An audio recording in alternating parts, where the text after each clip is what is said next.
Light up the dawn.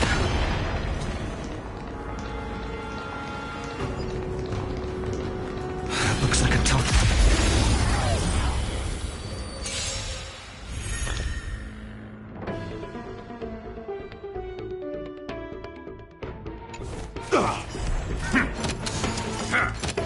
It's time to temper myself. For tomorrow! I'll overcome the thorns. Tormented doubt, farewell. This mortal watch over you, guide you on your path. The future will come! I'll go easy this time. Feeling spiffy? I'm scared. Stay put!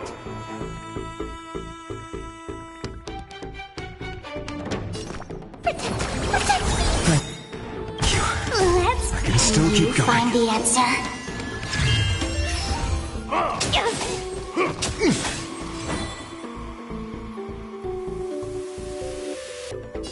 For tomorrow! I've heard the call. Coffins consume me. Sun tear the sky!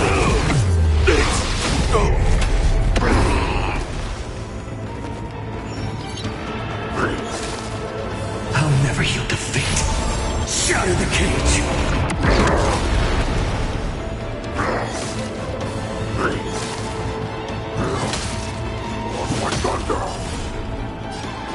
So with the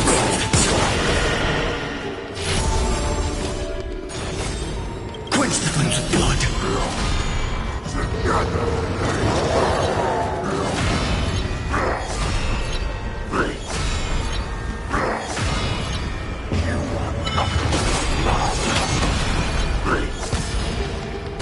Her agony! The flames are not strong enough. Hail the new dawn!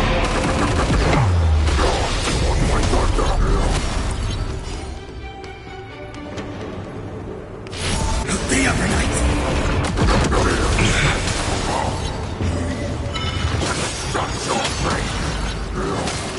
I'll never yield to fate.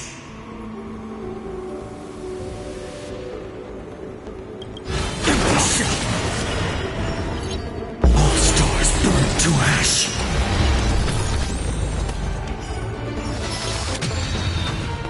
Like that.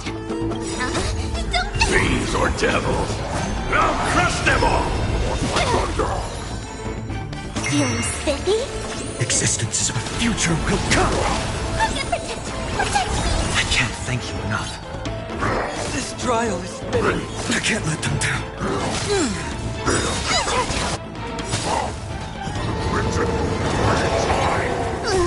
Can you find the answer?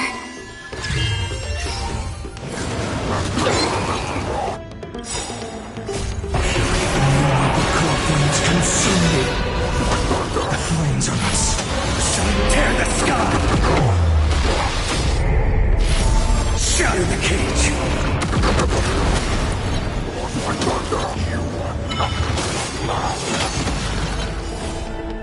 So with the substance. Is that all?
Following the return of the core flames of reason and death, Aquila is the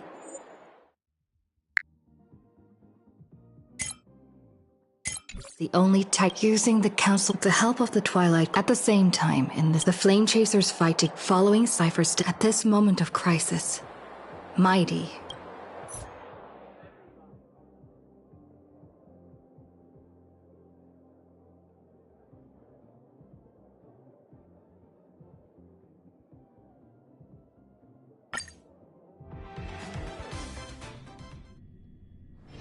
It's still early. Where to now?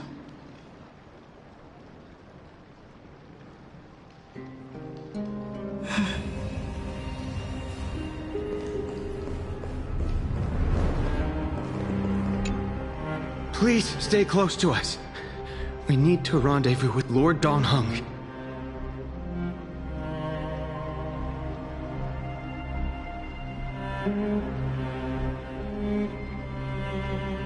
We will do everything in our power.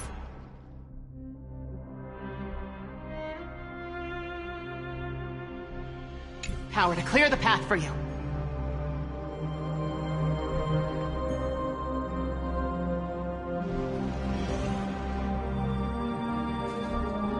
There he is! Lord Dongheng! Quick, we must assist him!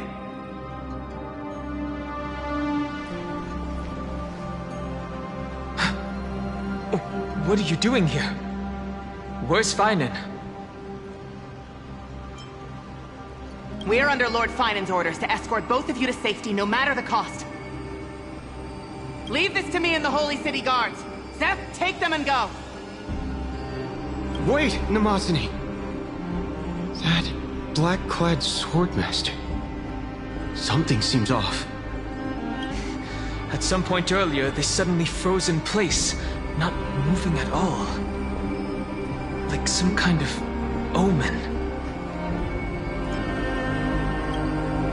Right.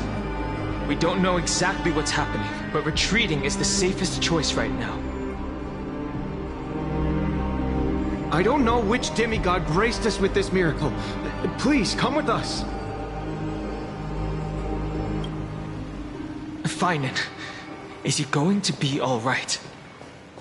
Believe in his resolve to save Akama.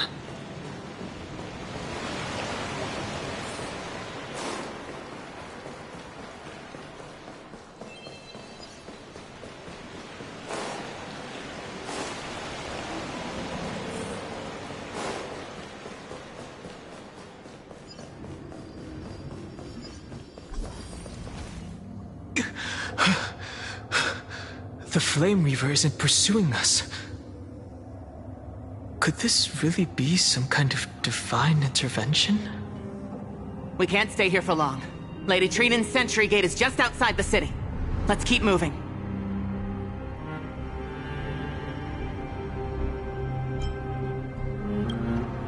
Our experience in Amphorius has far exceeded expectations.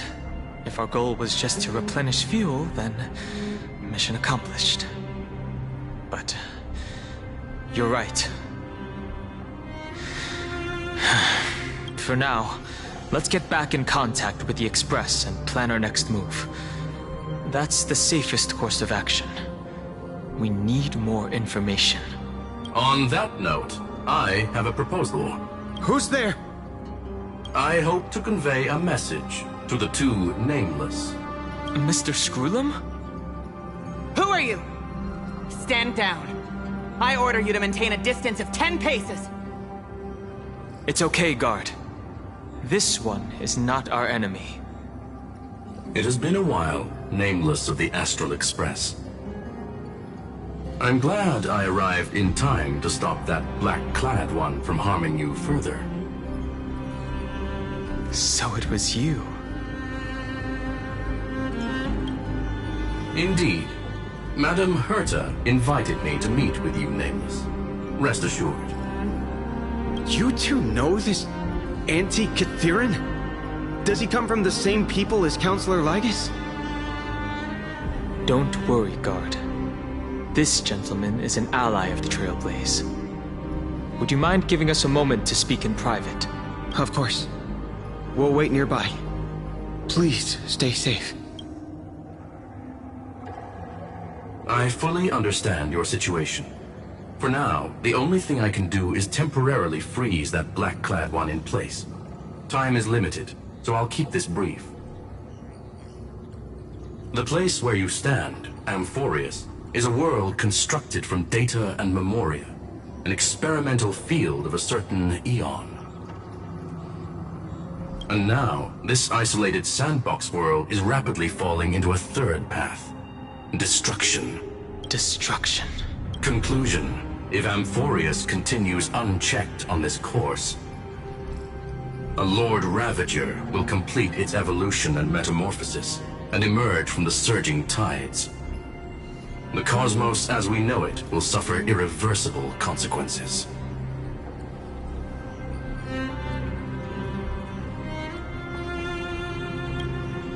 The disaster that this Lord Ravager intends to trigger may be far more severe than the Lawfoo's Stellaron crisis, because its goal is the Eon of Erudition. Putting aside the complex details of the inferences involved, I have a request to make. For one of you Nameless to stay behind on Amphorius, acting as an informant, in order to prevent the wrath of destruction from ravaging the cosmos. This world is enveloped in a firewall that defies explanation, and the flow of time here is also different from reality.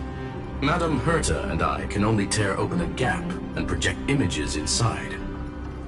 However, the accidental crash landing of the express car notwithstanding, both of you were able to successfully land here.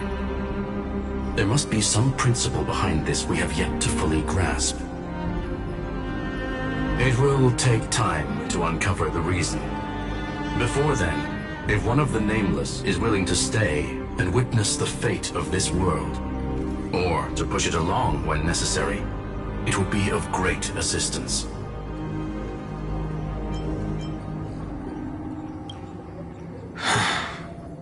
Mr. Screwlum, I believe you. So I only have one thing I'd like to confirm with you.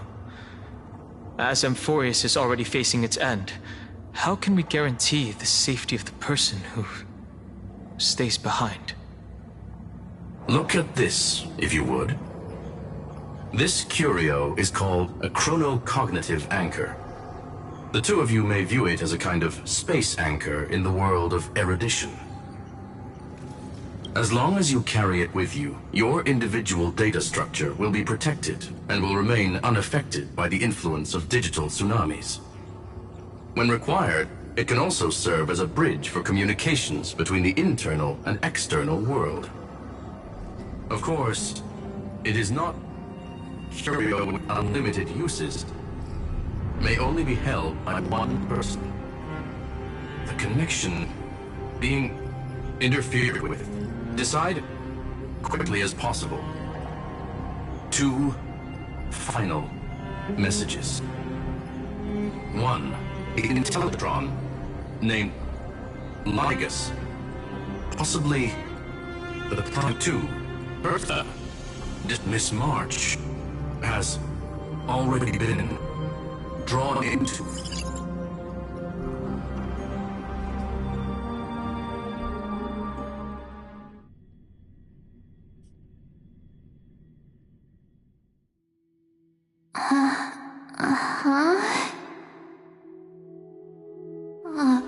Cold. It's freezing. Hold on. Am I dreaming? This is way too strange. Everything's spinning. And I can see webaboos flying around. But I was literally just talking to Himeko. How did I... When did I...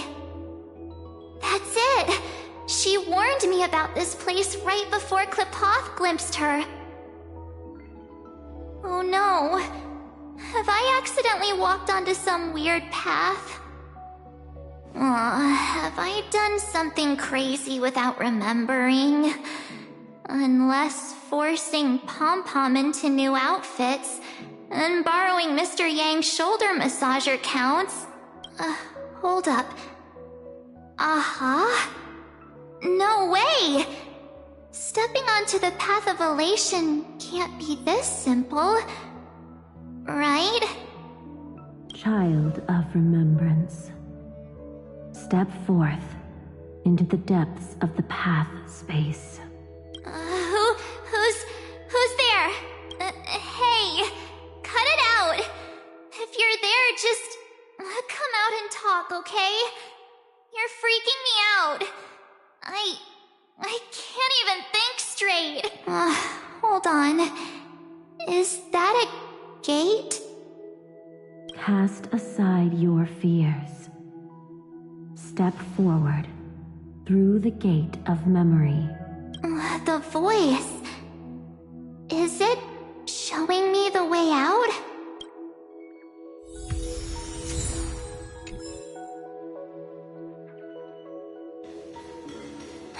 No, don't fall for it. They're lying to you. Turn back now. Wait, Master Diviner? Fush? Master Diviner, what brings you here? And you, Miss Messenger. Do I know you from somewhere? Good to see you again, March. A pleasure to see you, Miss March. That's it! Master Diviner used the Matrix of Prescience to help me search for my memories. And you, Miss Messenger, we met in that memory space. The value of your life does not lie in what happened in the past, but in the present and the future. Your memory serves you well. March, I conducted some experiments with the 6 phase ice you left us. Thanks to the Garden of Recollection, the Matrix of Prescience has made a breakthrough in extrapolating the past. Now, we might be able to bypass the obstacles and look directly into your history. The Master Diviner is right.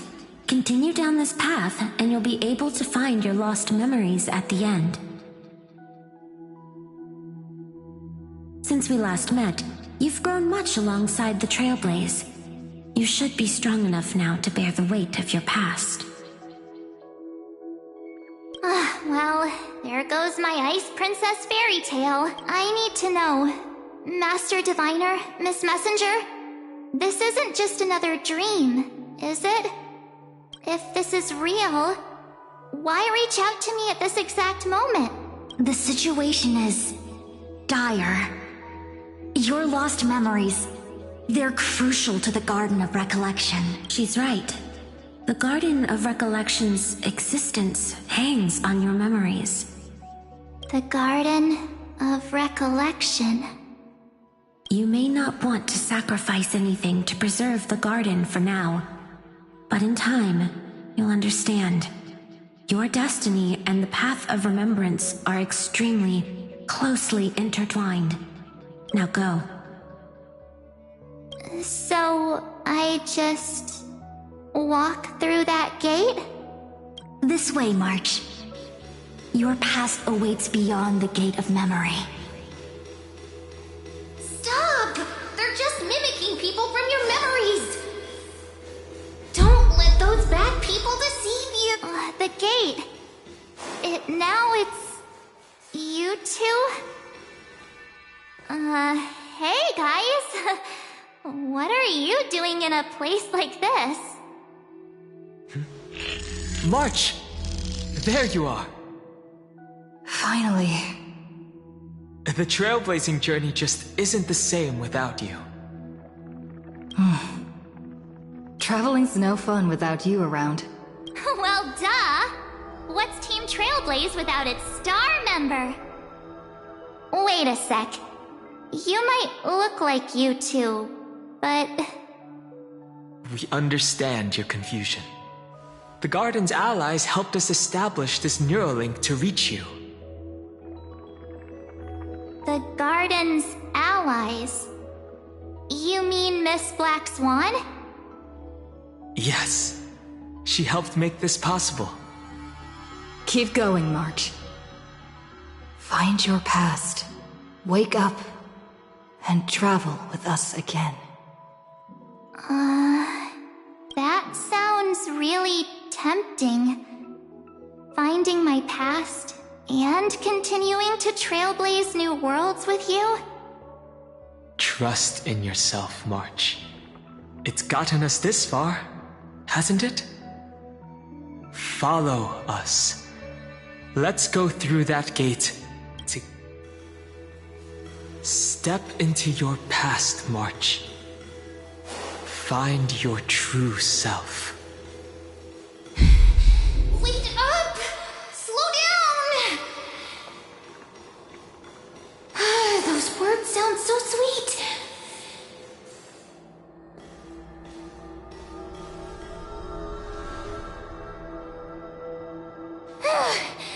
At last, I finally caught up. Hey, are you alright? I'll be okay. Just not used to running around. Say, March, got a moment to talk before you make your decision? Wait, that was you? Pushing the gate away? Sending those warnings? Yep, named Cyrene. It means Ripples of Past Reverie. Easy to remember, right? Wait a minute. We actually... Yeah! Your pink hair is just as eye-catching as mine! About coincidence. Wow, you're quite the smooth talker. But I can't disagree. My name is March. Have we met? No, but I've witnessed your story through those memories just now. It's incredible, really. We might have more in common than you think. To see you exploited or hurt. You know what I'm going through? I know, because I've been exactly where you are. This empty space has been my home for ages. I barely remember what time feels like anymore. But there's something I'll never forget. Trust me, that gate won't give you what you want. You mean those people? They're lying? Luring me into a trap? Yes, convincing, weren't they? They've studied your memories, using your deepest wishes against you. How dare they manipulate a young girl's feelings like that?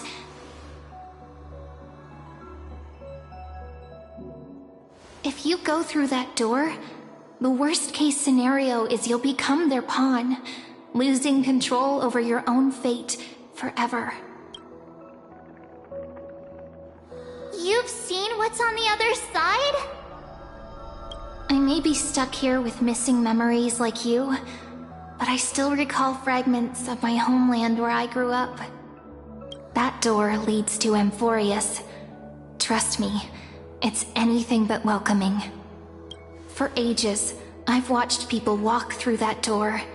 They couldn't see or hear my calls. The voices beyond always promised safety, but I've never seen anyone return safely. So I had to try and stop you. To be honest, I'm not sure what to believe. But the fact that you're here, putting in all this effort to warn me, that means something.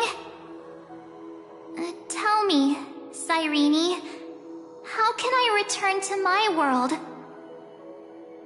It's really easy, actually. Just turn around and walk away from this place. The girl cannot be trusted. Through the door, save the garden. Both of you, children of remembrance. They never give up, do they? But don't let them sway you. Stick to your path. The return journey could take ages, longer than most lives. But that path will lead you home.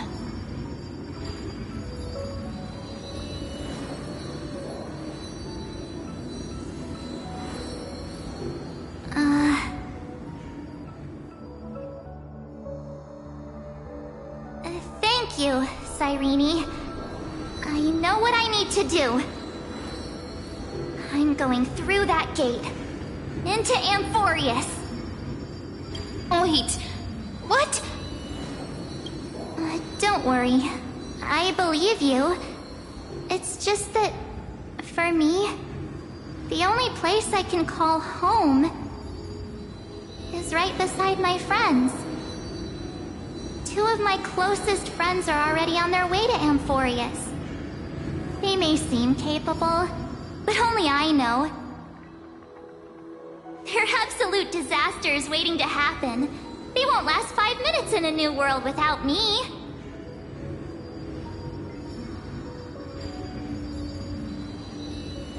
That's why I need to go through. Amphorius or not. When the three of us are together, there's nothing we can't handle. We'll explore, understand, establish, and connect. After that, we'll find our way home together.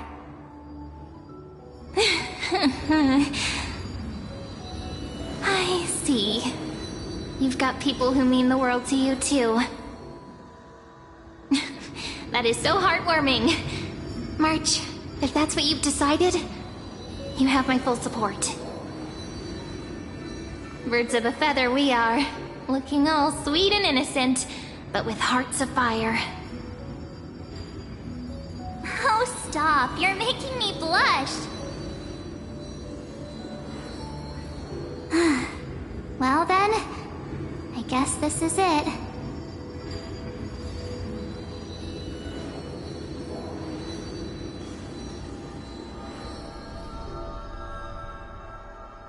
Do you think we'll see each other again? Who knows? But don't worry about me. After all this time here, I've grown quite used to chatting with my imaginary friends.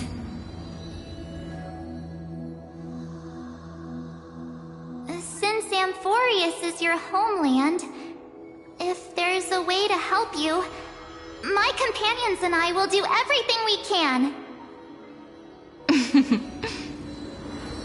Then I'll look forward to that day.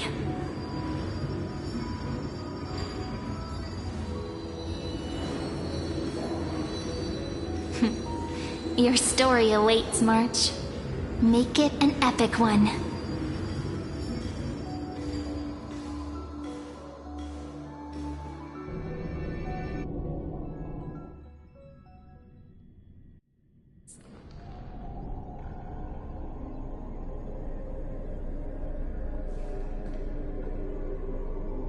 You okay there, friend?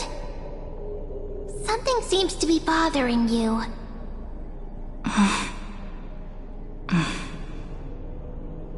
The vortex of Genesis. We made it back. Even this place has changed. Finan. Is he ready for Aranova? Yeah, we've come such a long way. If what that machine gentleman said is true, if Amphorius is destined for destruction, Then I'll stay by your side until the very end. Like how you and Dan Heng treasured the Express. Amphorius means everything to me. Right. Time to see the last core flame restored.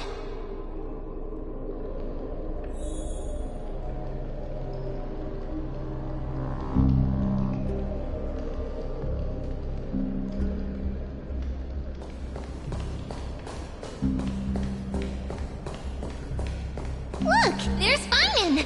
And wait. Lygus. Remember.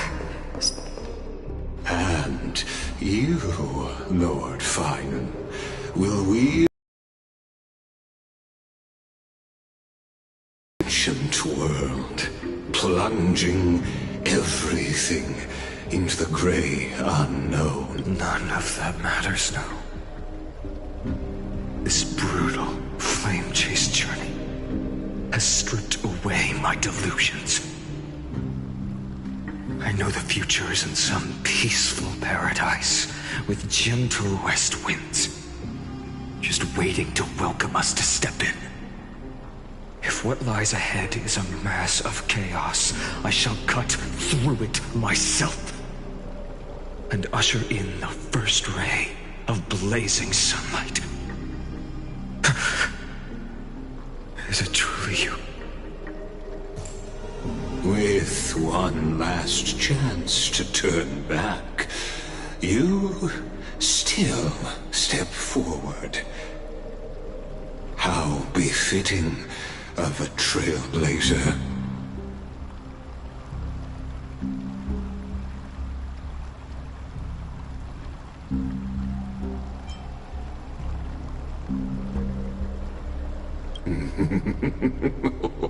You misunderstand. As our world nears its end, the ones who walk the infinite paths have embraced their destiny. As the Theoros, it is my duty to witness the world's future and oversee this final core flame ritual on their behalf. The trial of world-bearing, the ritual of Era Nova.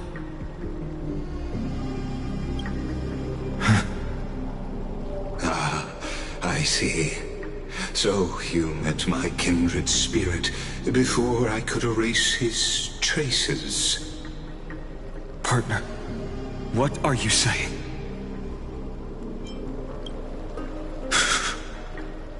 I've had my suspicions. How does a native Antikythera know so much about repairing vehicles from beyond the sky? Lord Lygus, how much do you truly know about Era Nova?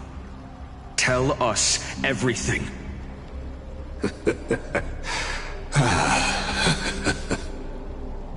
Very well. I need no longer maintain this Theoros masquerade. You seek truth, Lord Finan, and truth you shall have. As you know, when the old gods fell, someone had to bear their broken pillars to fill the vacant seats. Those who would assume divine authority must prove themselves through trials. Yet, for Kephales's demigods, the possibility of overcoming the trials has forever been non-existent. For the world-bearing trial is the divine duty itself. Bringing forth the Era Nova and bearing its weight is an endless ordeal, ceasing only upon collapse. Precisely. The Era Nova ritual is not something that can be completed in an instant, no, but a long and arduous journey. While the sacrificial journeys of other demigods conclude in this world, carefully must shoulder the gods' core flames, bear the memories of all worlds, and stand unwavering. Until the next world, when the black tide consumes the bearer, and all that they carry, leaving nothing behind. Unless their core flame finds a new bearer. The holy flame that illuminates all worlds rests in your hands. All that remains is one choice. Nurture it, pass it on to future generations, or extinguish it here and now. Deliverer, the fate of all worlds rests in your hands. Enough testing. I've made my decision. But before I ignite the dawn of the next world, you need to promise me something. Promise me this. Professor Anax's vision of the new world is absolute.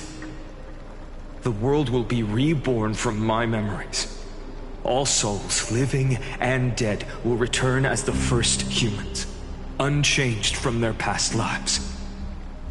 And my friends, the fallen demigods, they shall transcend the cycle to become new titans.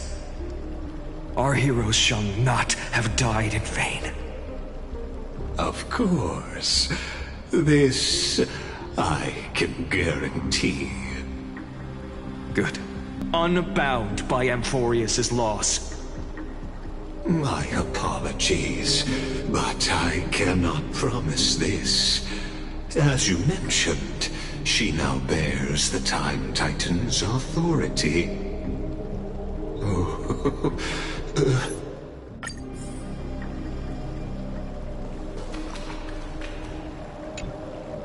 Behold, oh gods, Amphorius has achieved her victory, and the Era Nova approaches.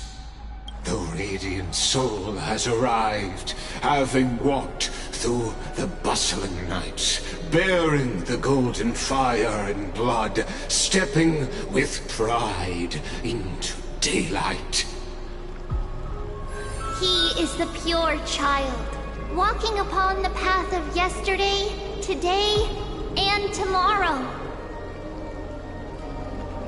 He is the first to be born, first to be named among the nameless. Eternal in form, limitless in reach. He treads the endless night underfoot. Greatest of kings, protector of the displaced, raising humanity's children above their adversaries. The firmament of molten gold courses through his very bones and flesh. The greatest of schemes reveal against his breath and words. In the golden lakes of that beautiful new world, he shall wash himself clean. There. Finish what we first and last wished for. To write an ending unlike any before, for this world we so deeply love.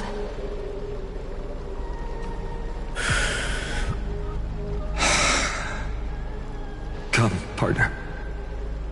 Join me.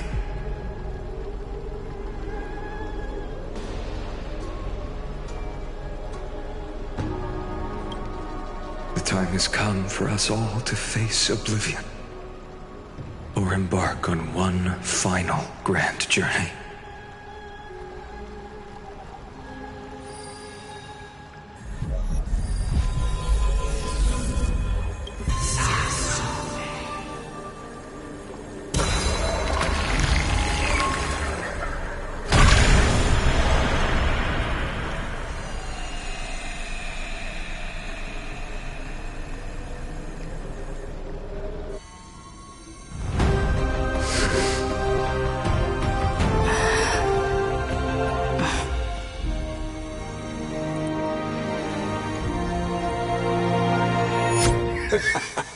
What a magnificent and epic adventure. The hero's journey reaches its end, and the truth behind the Aeronova is about to be revealed. Is that truly the case? Here, as the Theoros, allow me to humbly request that you find a moment to listen to what I have witnessed. This is about the nature of Amphorius itself, a story of the prime mover of life. My, what a broad topic this is. Where shall we start? Got it. Let's start at the very beginning. The Big Bang, the birth of particles, the emergence of all things. Just kidding. What I mean to say is that time, space, matter, all concepts exist solely because we perceive them. This is called the erudition. Without it, the universe would merely be a chaotic book written by chance, yet unread by anyone. As your acquaintance, Lord Anaxagoras, suggested, everything in Amphorius exists through new spores, living in the memories of those yet to come. Oh, how beautifully it aligns, revealing universal truths in such simple terms. Only he could solve the riddle of what exactly are we? Oh, but you'll remember, even as the embodiment of reason, one mystery remained beyond his grasp. If that is the case, whose memories did the very first new spore sprout from?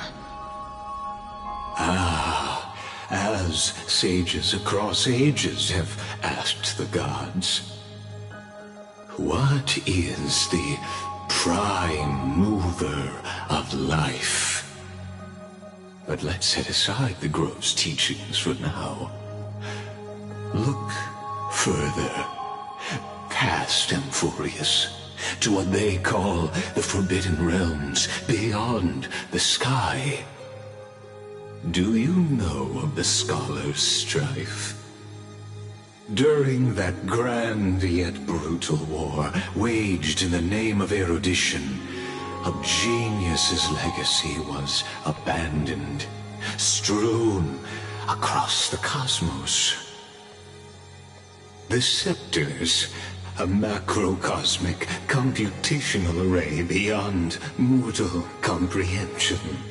Made to emulate the Eon's thoughts, it became part of the Eon's cognition at birth, scattered throughout the cosmos. These, but regrettably,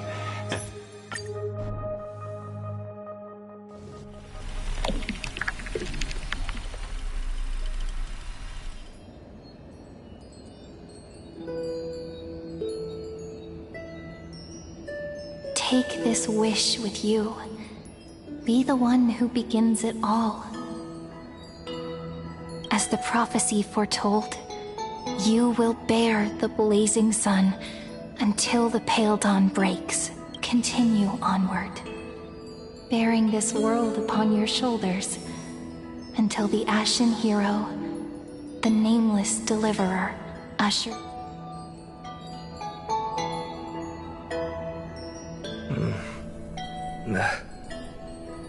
Such an odd dream. Strange. Like I've dreamed this before, but it all slips away when I wake. Only a voice remains. Who was that?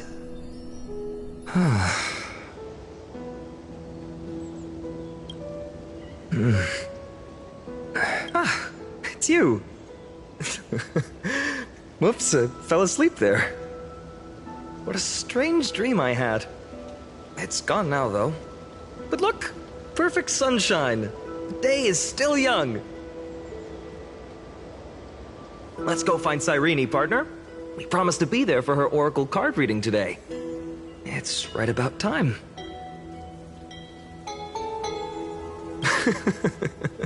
Looking at you, someone's still half asleep. Tell you what, catch some fresh air first. I'll hang around here.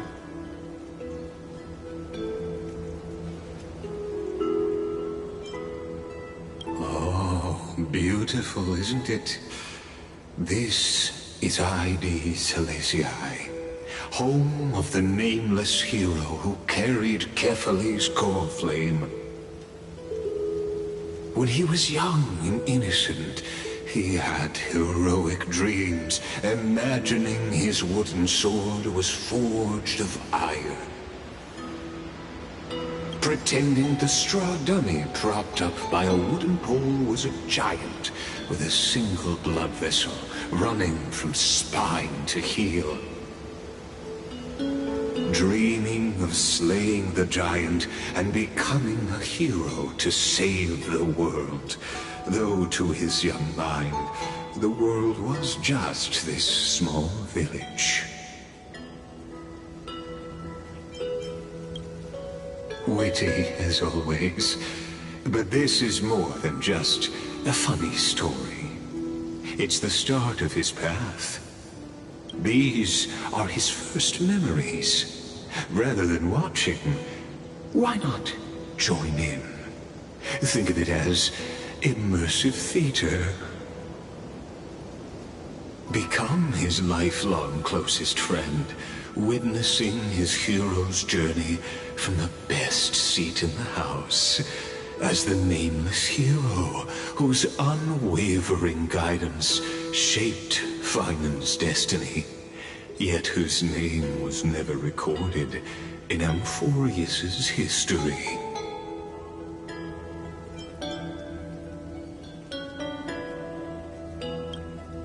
Questions, questions. Let's follow along and find out, shall we? Many mysteries lurk in this village beneath the veil of Evernight. Your questions will find answers as the story unfolds.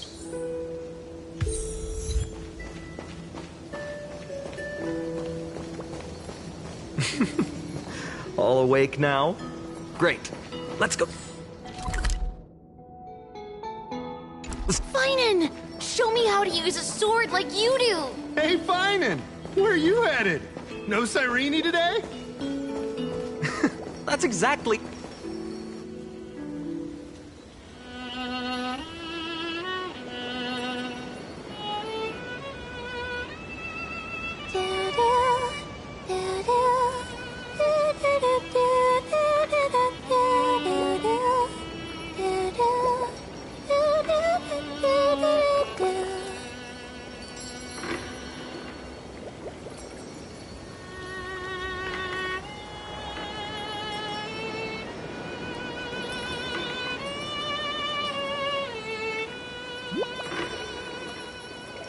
Found you. That...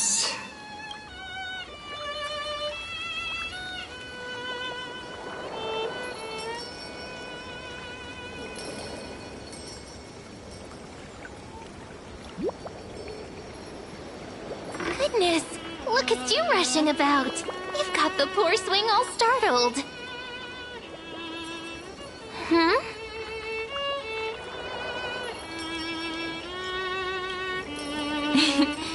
It's that deja vu.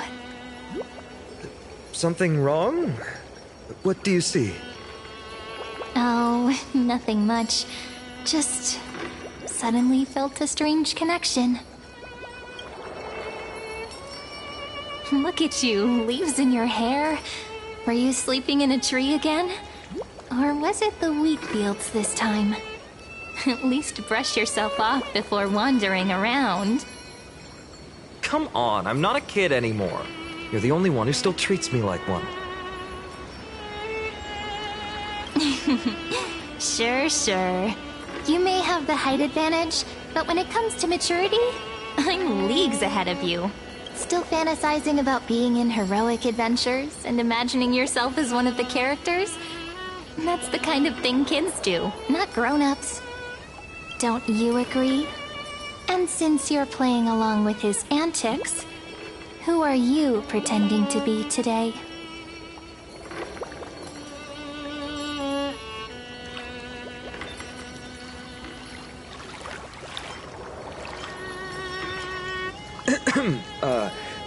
Well, she hasn't decided on a character for today yet.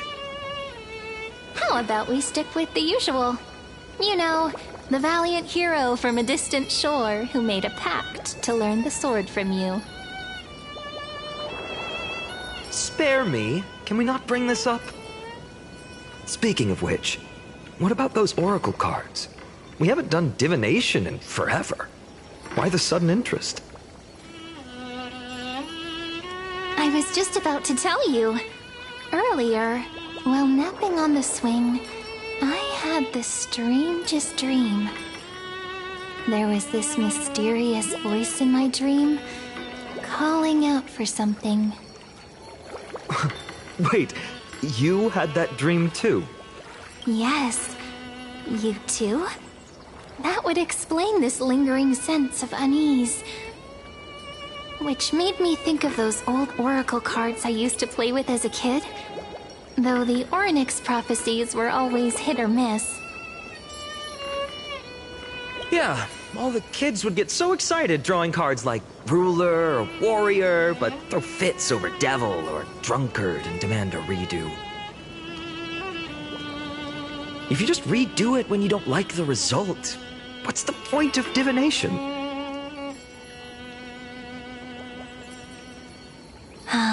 The blessing of childhood. Believing the gods might not notice our little corner of Ide Solicii, willing to let our small deceits slide. Still, fate is absolute. After all, we never really know just how far into the future the prophecy extends. Anyway, let's go to our old secret base and look for those oracle cards. Now, where did we hide those? I can think of a few spots. Let's go check it out. In a village this size, I bet all our childhood treasures are exactly where we hid them. Mm-hmm. Time must be keeping... Well, those were the days. We'd always meet either by that statue in the village or right here. Right? And I remember you never used the front door when you wanted me to come play. You always climbed over the wall. You were such mischief makers. Just like a certain someone who has a habit of showing up unexpectedly. Right?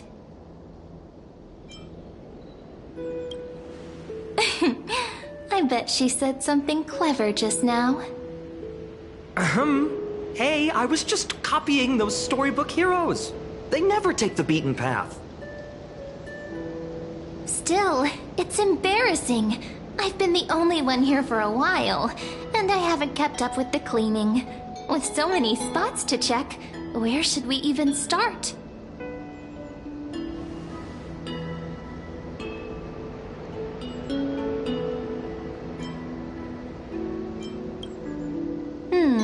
A cellar. I think I remember one. It was deep. So very deep. Well, if we're talking Wonderland stuff, it's not that different from my hero stories. All right, let's split up. I'll handle the yard. You check the upper floor. I wonder what the view's like from up there. Wonder how pomegranate Worth juice checking out? would taste.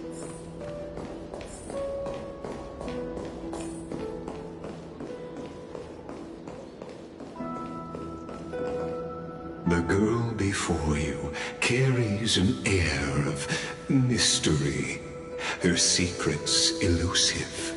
yet her demeanor toward you is exceptionally warm. You can't help but wonder, could there really be some kind of mental connection? The view here hasn't changed a bit. You know, besides the swing under the big tree, this has to be my favorite spot in all of ID Silicii. Hey, what are you doing? Please be careful. I'm just a small-time diviner. I can't turn back time if something happens. They always said I'd become the next priest of time, just because I heard prophecies as a child. But here's the thing. The more divinations I do, the more doubt creeps in. I want to believe the prophecies, but actually leaving ID Silicii. Where will that waiting ship take us, I wonder? Here they are! The Oracle cards!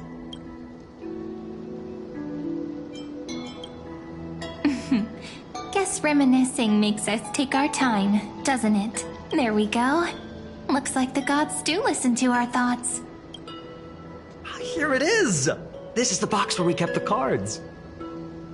But the cards are gone. Who could have taken them?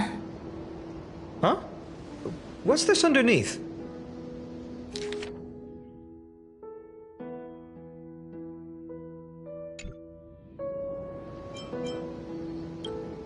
Hey, don't go changing the words.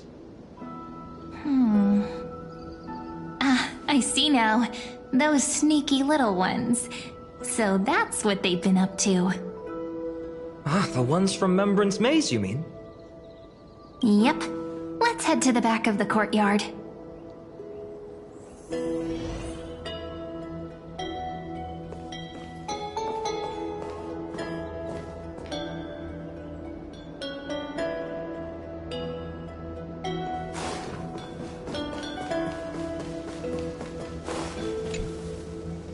The entrance should be around here somewhere. Right here. The path to the maze is hidden under all these weeds. It's been too long since we visited the fairies. Did you forget? We used to visit them all the time when we were little. All right, let's do this. These weeds need to go.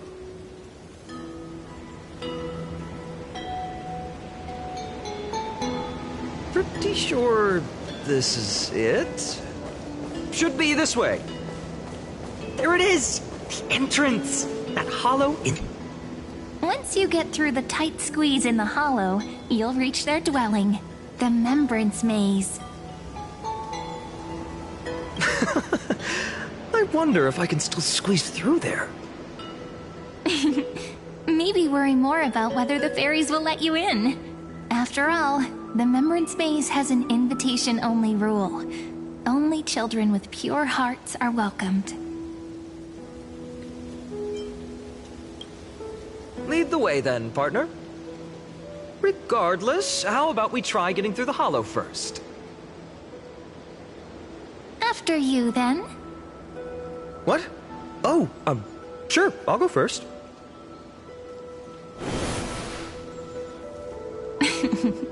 So hasty, as always. Looks like it's just us now. Care to finish that chat? To be honest, from the moment I saw the cute note left by the fairies, my intuition became even more certain. Perhaps when we step into the maze again after all these years, the wheels of fate will finally start turning.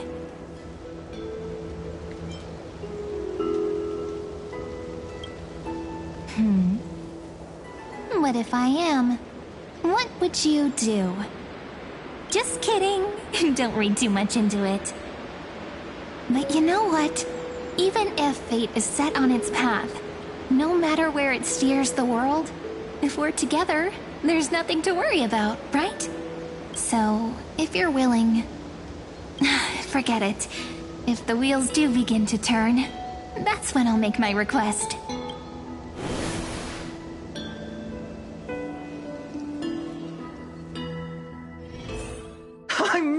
it! Oh, that wasn't easy. I can't remember the last time I came here. Wait a minute. Are you? Whoa! Look who's finally back, Memmy! Snowy, you've grown so tall and dashing. I couldn't even tell it was you at first. We had to grow up. Sometime. But look at Rini. She hasn't changed one bit. How fascinating. Perhaps I'm like you, Rayleigh Mem. Just another fairy of the maze. Di? Rayleigh Mem's always been this lovely shade of lavender. Doly Mem, Rayleigh Mem, Mealy Mem, Folly Mem. I've missed these cute little troublemakers. We used to gather around the fire, singing and dancing, imagining all our future journeys. Without coming back here, those memories might have faded away entirely. Oh, how good you, Snowy. You swore you wouldn't forget about us, but you were gone so long, you almost did. Oh, he's just copying those bards from his stories, being all melodramatic.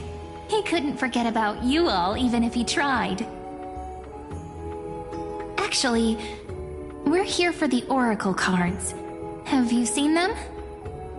Oh, the Oracle cards. Right. The Chief asked us to get those. Chief? You mean Doly Mem? What do they need the cards for? If they want a reading, they could just ask me. Oh, I'm not sure. But Chief specifically wanted to meet with you all. Let's see. They should be... That's it! This way, everyone! Watch your step. The trunk's slippery.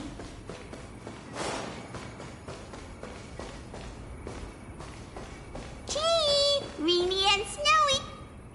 Why do leaves and branches grow? Which way does the wind blow? In Membrance Maze depths we seek to find the answers future left behind. Welcome back, my dear children. How about we hear what the Chief has to say first, my impatient friend? Oh, Chief, you haven't changed a bit. Still so full of life. Oh, no need to fuss, my child. You haven't forgotten, have you? As long as our songs are sung, the children of the maze will live on. Just as our paths stay forever linked. Here, take it. I'm sorry I had to resort to such methods to bring you here. My book of Oracle cards. Thank you for keeping it safe. You know, you can always just ask if you want me to divine something. Still, bringing us here like this after so long. Is something wrong, Chief? Yes. The Veil of Evernight whispers to us once more. It tells of a new fairy who will soon enter the maze. Indeed, every time a new fairy arrives in the maze, it means that beyond the veil, in the vast lands far from Ides Elysiae, a great calamity is on the horizon. But if that's the case, our journey... will have to be cancelled. If disaster's coming, we should stay in Ides Elysiae just to be safe.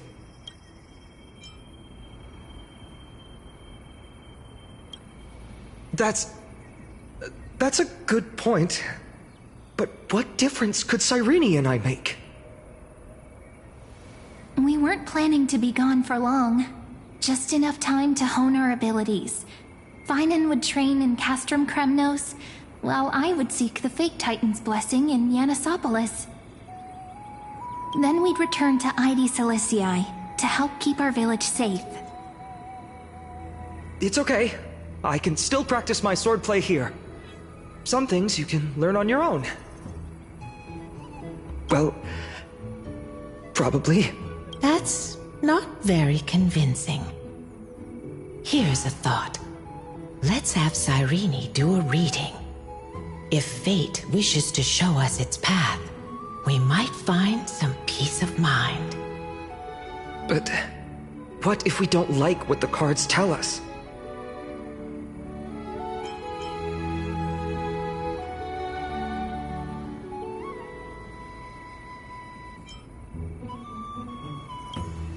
Not the most optimistic take, but I see your point. Thanks, partner. We'll do it your way. Whatever the cards show, we'll face it together. Ask with a true heart, and truth shall answer in kind. Close your eyes, and let's open the Oracle card book together. Let your thoughts flow like stars drifting on the river, carried by fireflies and gentle winds. Your destinies flowing towards the same future. Now, shall we begin? Oh my! The cards are quite responsive today.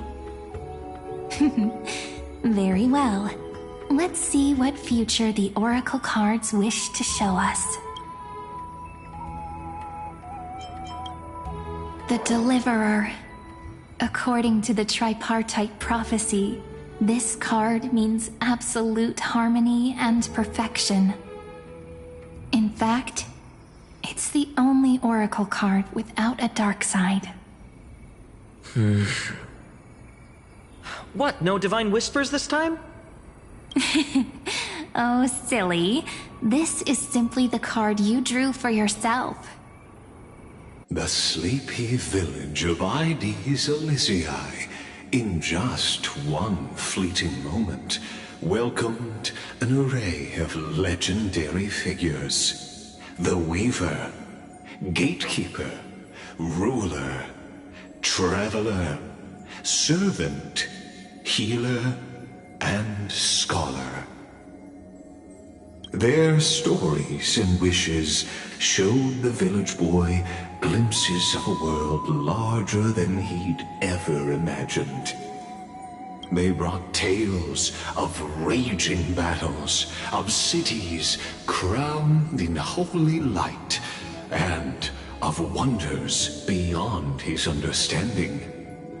Yet once, these were just images on his friend's oracle cards, and yet destiny now stirs in resonance with the maze. And now, they are right in front of one's eyes. The Deliverer? This card again. Ah, my child. It seems you're destined to bear the wishes of many, to answer the world's call. Bear their wishes? Yes, just like Kefali, standing eternal atop the mountain. My parents, they only wished for me to grow up, well, to help around the village, stay out of trouble. Mrs. Pythias wished for more books in her little schoolhouse, wanted us to all learn and grow. And little Piso, he wants to grow up strong like its father, to become a hunter. Is that my purpose? To fulfill their wishes? Perhaps. For a true deliverer, such wishes are but droplets in an ocean. After all, Kefali bears the weight of the entire world. Right. How could any human possibly measure up to a Titan? I wonder too. Perhaps... What's this? What you see are futures written in the cards. Or rather, the people you'll meet on your journey. Sometimes, fate can guide us when we're lost. let's consult fate itself. Maybe then we'll know why we must take this path. And learn just how many burdens one must bear to become a true deliverer.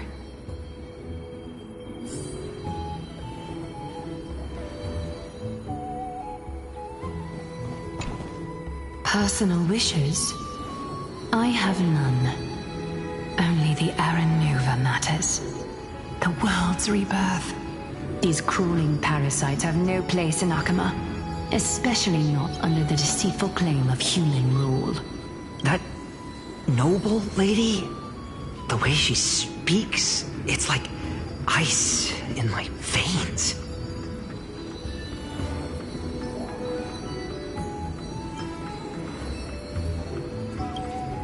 That's exactly the feeling I'm getting.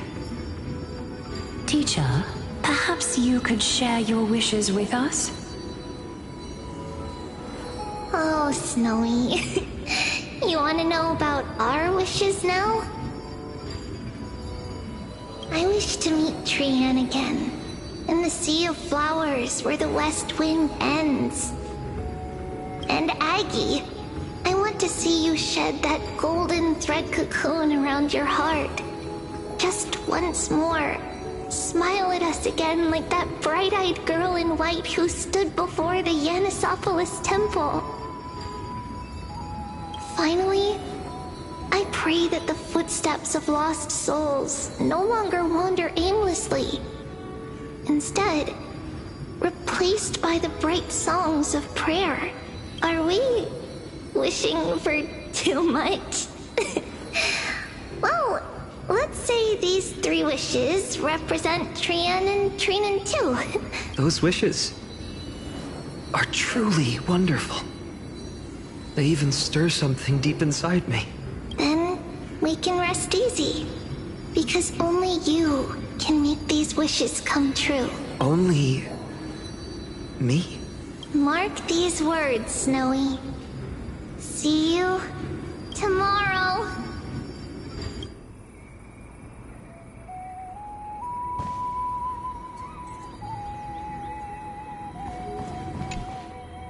Well, if it isn't our little deliverer, my wish.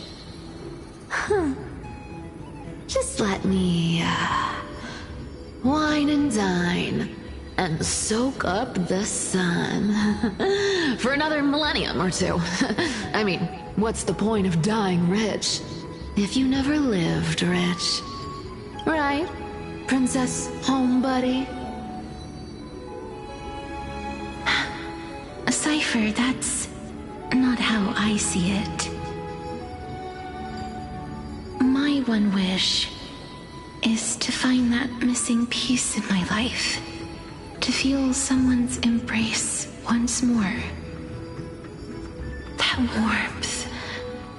I've felt it before, and it's my dearest memory.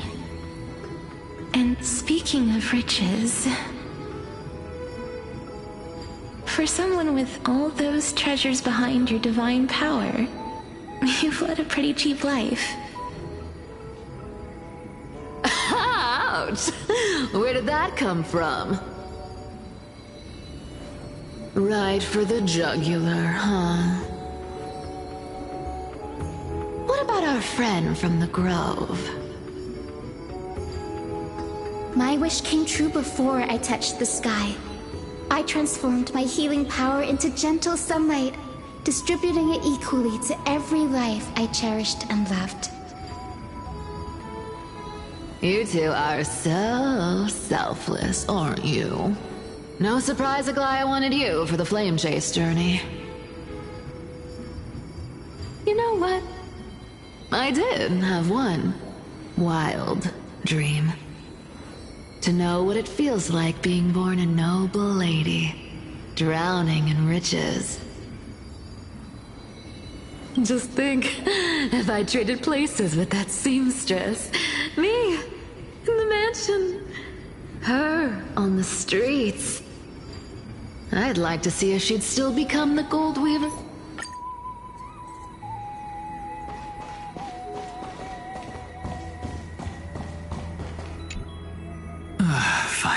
my student. Must we go over this again? Listen well. I detest the word wish. It reeks of mortals crawling before their gods. My life's work is done. All that remains is for you to take the final step and prove the ultimate truth. I, Anaxagoras.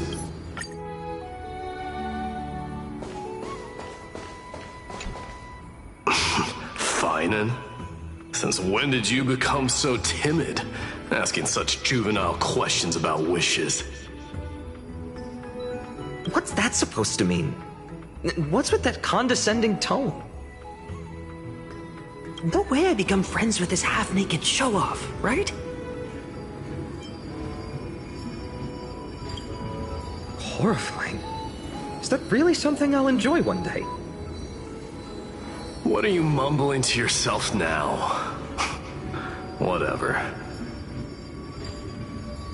The wishes of the Kremnon warriors are done, but I survived 1,000 deaths only to fall to a coward's blade. That masked flame reaver who struck from behind. Finan, you look... Never mind.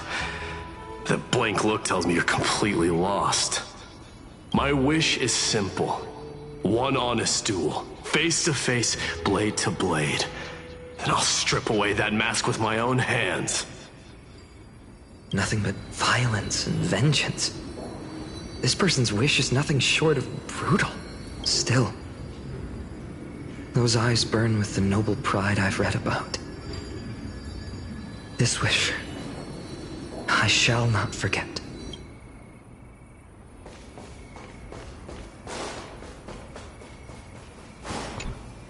So tell me, has the uncertainty in your heart begun to fade? So many faces in my future. So many wishes. Still, why would fate choose to show us this path? What's weighing on your mind? Didn't you say disaster would strike Amphorius? If so, shouldn't Cyrene and I stay in Aedes Elysiae? How could we possibly meet all these people? That's wonderfully optimistic. I like it. Cyrene, may I have that Deliverer card? Of course. But why? Although those voices, visages, and wishes may seem far away now, I can't ignore the sense that something is calling me, bidding me to take a hold of it. Maybe its true weight can only be known once it's in my grasp. In that case, accept this gift. Oracle cards carrying time's wisdom, blessed by Orynyx. May they journey with you, become your memories, and spark rippling waves of change in times to come. I'll hold these words close to my heart. But now that I'm holding them, they don't seem all that different from ordinary playing cards. What? What's happening?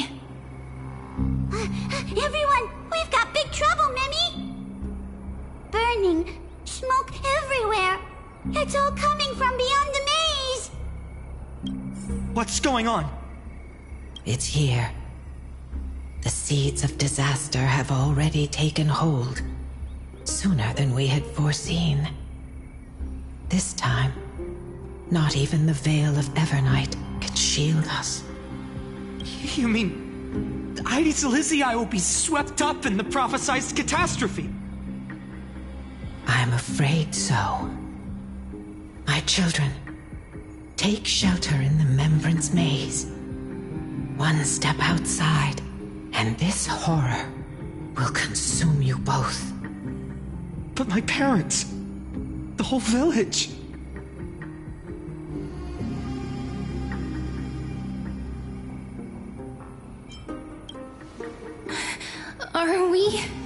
facing the 3 Titans of Calamity? This is beyond any Titan. Beyond any danger you could overcome with strategy alone.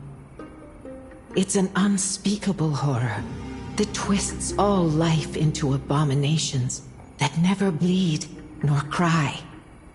Even Titans fall to its corruption, burning from within until only empty shells remain, knowing only death and destruction. The Black Tide. That's what this calamity truly is. It consumes all in its path, sparing none but the Membrance Maze. Not even Titans can... Yes. So please, don't leave this forgotten realm the gods abandoned. You are the first to uncover our presence, and the only 2 who can enter the maze.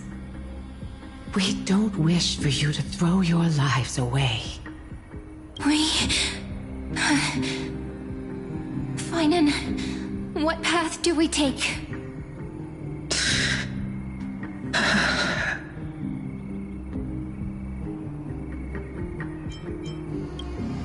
I learned the sword to protect those close to me.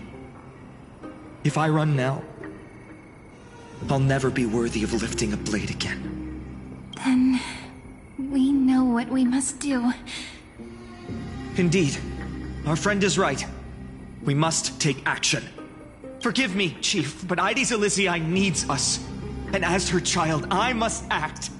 Very well. Make sure you protect yourself. With me, Cyrene. Join us, my friend. Even without a sword, I'll take a rake. Even with the roughest steel, I'll keep our home safe. Deliverer. The card's truth extends beyond its mere literal meaning. There's another hidden layer within. Not someone perfect from the start, standing high above, casting merciful gazes upon the world. But one who starts small, from a humble village, expanding their world within step by step, learning to save others as they grow. When we were little, I told him I wished this world would never need a deliverer. Now that wish has shattered. Yet I'm glad he's chosen to walk this path. And all of this happened because you believed in him, friend. Shall we?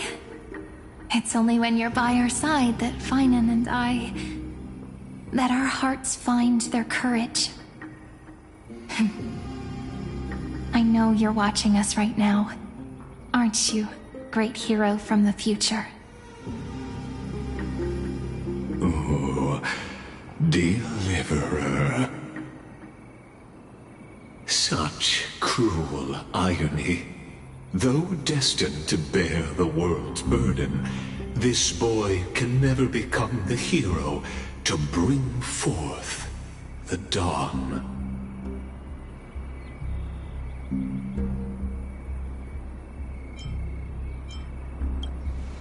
Follow their path. Bear witness as this man, forever denied the mantle of hero, takes his first step on the path to deliverance. Watch this memory play out its final act. See with your own eyes how everything began. A sun red as blood, wheat fields turning to dust, and in the heart of it all, a village aflame. In that moment, the boy stood in what felt like the end of existence itself.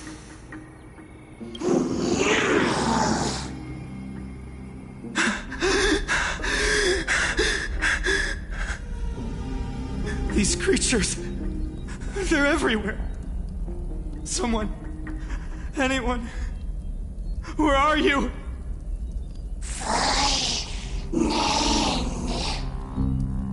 No, It can't be. Why did you... Are you... talking to me?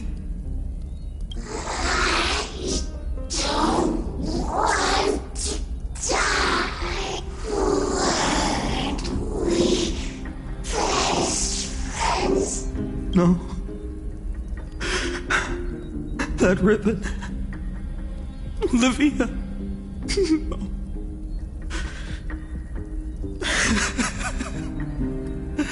I should have known.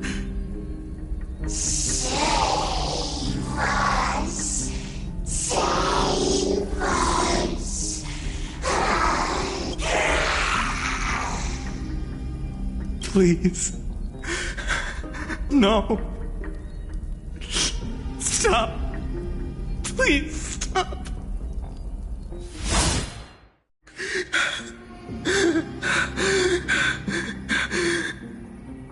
Olivia, I'm so sorry. And these monsters, they're all... Why? Why is this happening?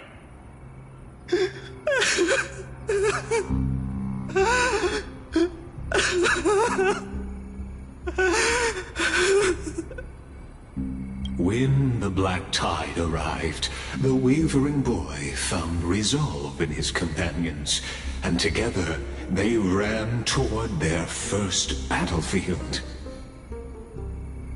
In the far-off future, the land of Amphorius would bear the marks of the hero's footsteps. With sword in hand, he would inscribe an eternal mark in the golden epic. And when dawn broke over scorched earth, a boy, covered in wounds, buried the dead one by one. His silence heavier than the earth he moved. His home, his past, his name, all buried beneath the soil.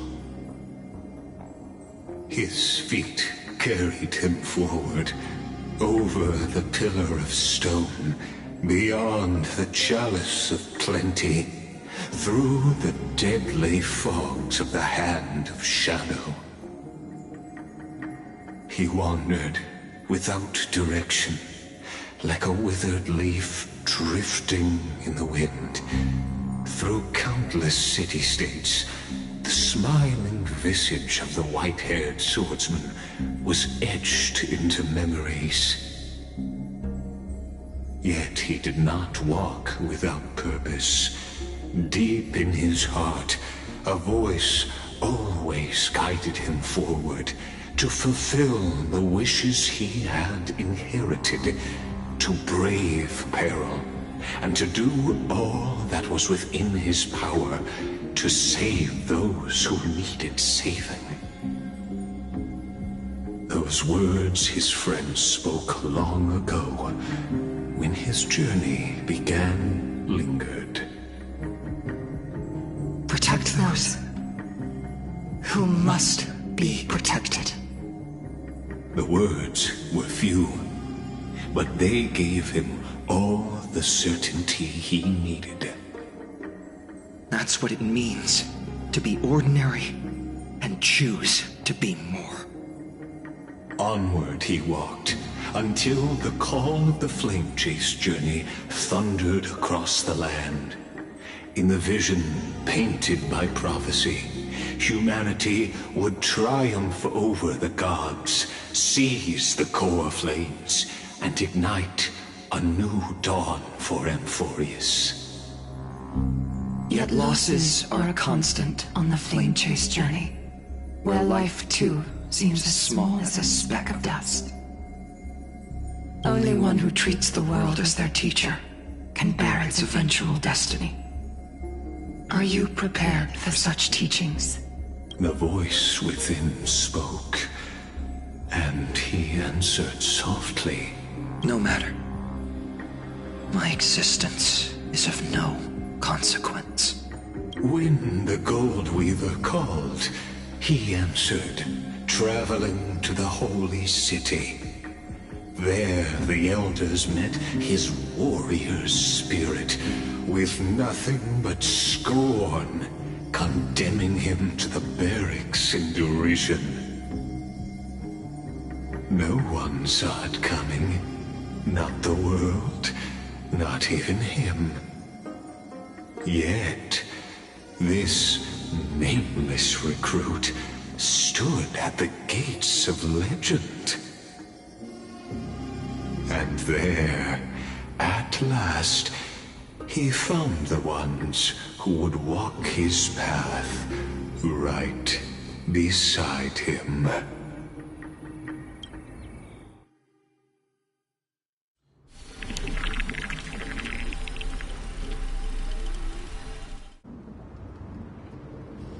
This is the Abyss of Fate.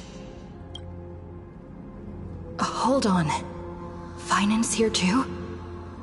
And is that Mighty and Trinen?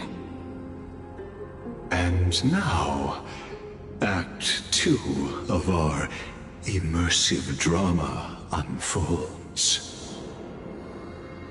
They're evacuating the temple. Why now? Are you insane? That blonde man is the Crown Prince of Krymnos. Mess with him, and every last person in this city could wind up dead. Calm yourselves. The Holy Maiden has everything under control. We need only wait patiently. Behold, it is the month of Gate, Light Calendar 4926. The Crown Prince of Krymnos, Midimos, has led his forces to the gates of Akima. As you know, though Midimos was proud, he did not engage in needless violence. He challenged the elders of Akima to a duel, not for glory, but for the rights and dignity of his people, to ensure they wouldn't live as second-class citizens in foreign lands. After Aglaya's mediation, Finan met Midimos' challenge.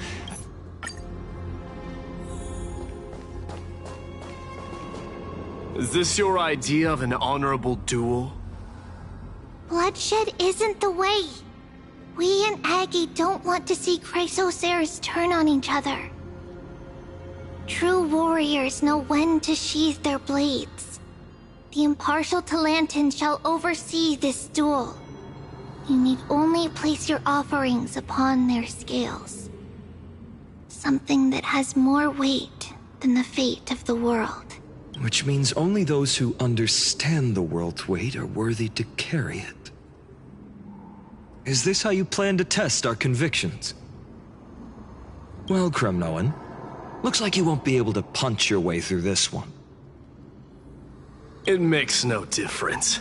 One last chance, new recruit. Walk away, and I'll spare your life. Otherwise, come and face me. I'll give you a warrior's death.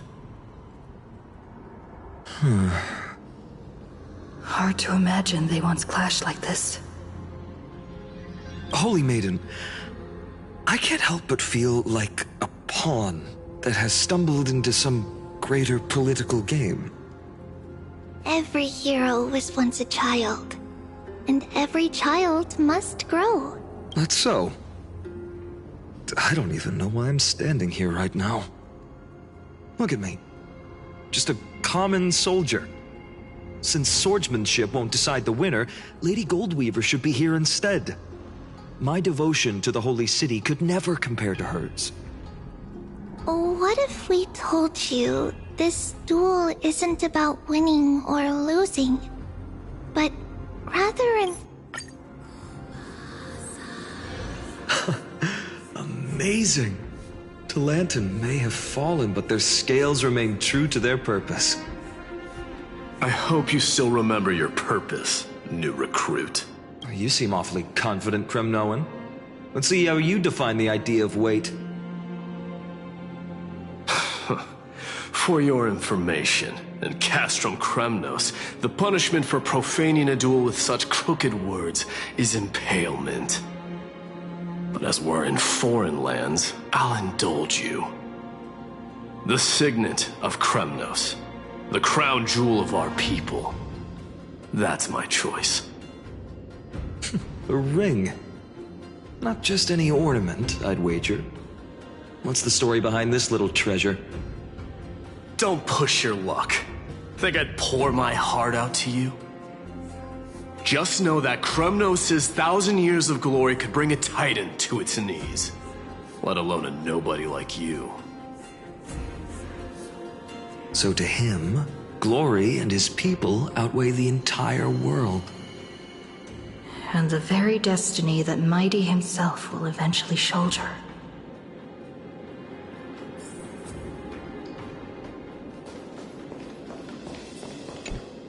Now this is a tough one.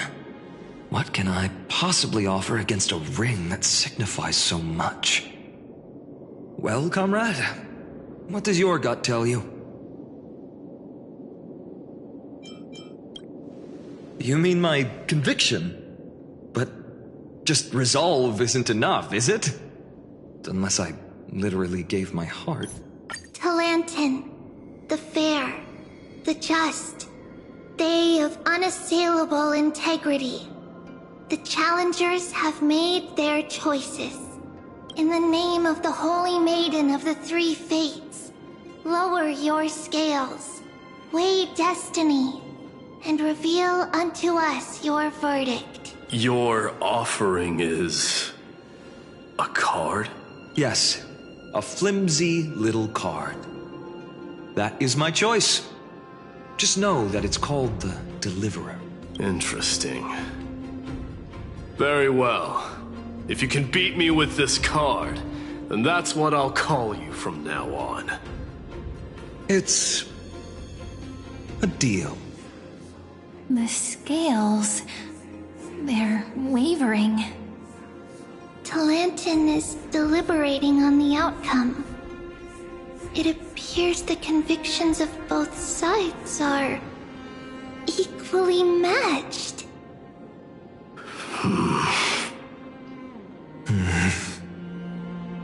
This is suffocating. Like the whole world's weight is on my shoulders. But I believe what my heart tells me.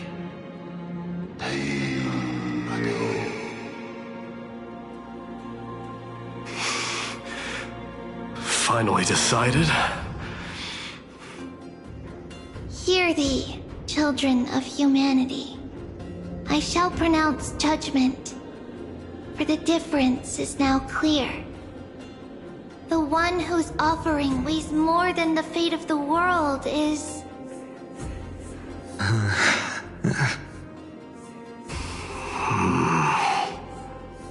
one from Ides Elysiae, the nameless hero.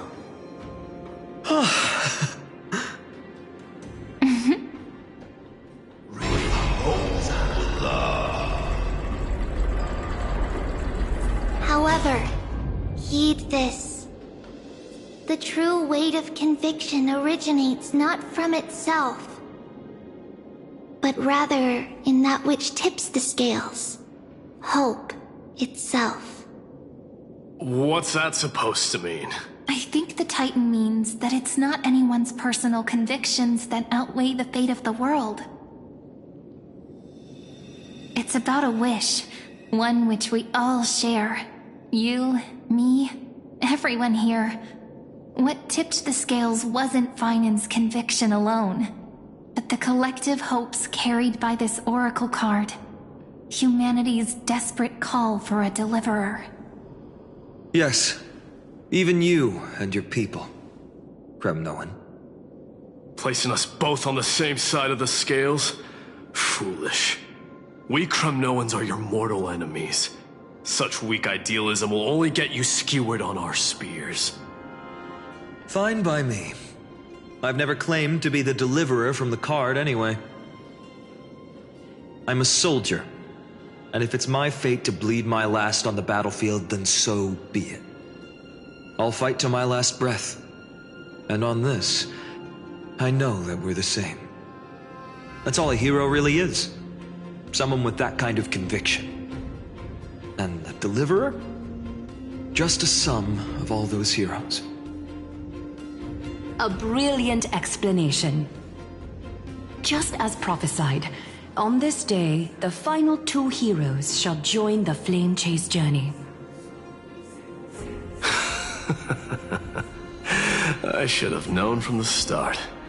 They all say Lady Goldweaver is quite brazen, but you're the first to even imagine that prophecies could persuade a Kremnos warrior. Oh, I have 1,000 ways to tame a lion. But this lion didn't come here for bloodshed, did he? The Kremnoans far outmatch Occam's forces, yet we haven't lost a single soul. That's no accident, is it? Do you honestly think Kremnoans, renowned for our love of battle, would show mercy? Your forces are equally renowned for their iron discipline. And so, we can only assume that this is on your orders. Perhaps Akama isn't as hidebound as the rumors say. You grasp the true marrow of power more clearly than those elders. Now that the wheels of fate are turning, what finer way to celebrate this fortuitous encounter than a feast? Follow me, brave Outlanders. Heroes of this world are as countless as the stars. And at this moment, we find ourselves gathered here by the light of the flames of the long night. History shall remember this moment. The prophesied Chrysos heirs now stand assembled, heralding a new dawn for Amphorius. You must see it now, how different this is from the flame chase journey you traveled.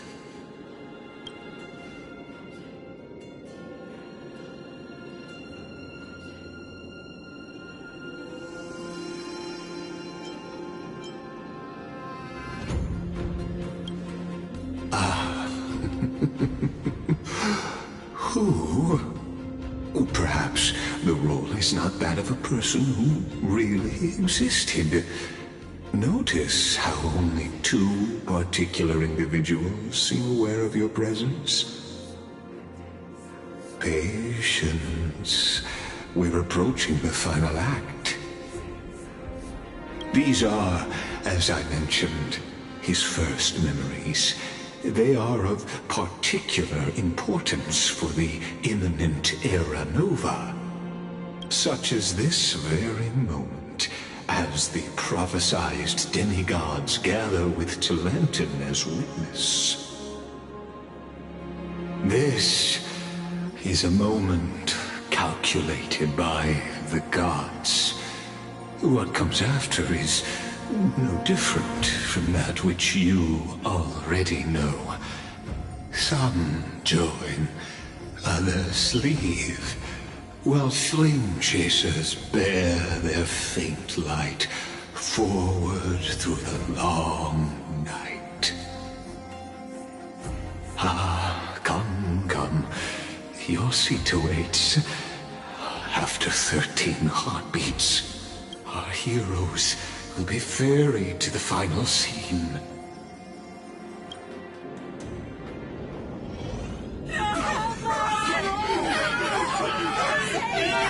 They say that the heroes of this world should be as countless as the stars. Yet now, we're the only ones left standing. So, in the end, the black tide still swallowed everything. The West stands protected by mighty Kremnoans. It will hold for the time being. Professor Anaxa deployed wards in the north and east before. Their effectiveness is untested, but I believe in him. And Akama. We needn't fear for Aglaya. Even in death, she counts as the greatest among demigods. Her threads of romance weave an impenetrable shield, and the people answer her call, rallying to the city's defense. Let's move. Catholic has given their core flame. We must complete the Era Nova before the next entry hour. For Amphorius. That only leaves 3 hours. So, this is the last time we'll see her. Finan. We set out on this journey to answer the world's desire, didn't we?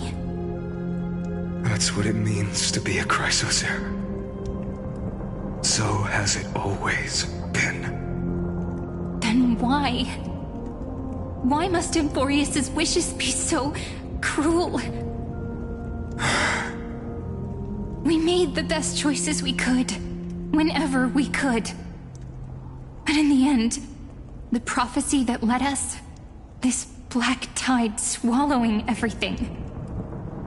Why does it look like this? I don't know. But we haven't had any other choice, except to move forward. Not for a long time now. Even if we only see the long, long night ahead, I still believe that through it, we'll find the dawn on the other side. Beyond these flames, a new sun will someday rise. So, to the Temple of the Three Fates. You'll take over Time's authority, and we'll return all the core flames to the Vortex. Then put this world's fate to its final rest. After which, we shall all face oblivion, or embark on one final grand journey.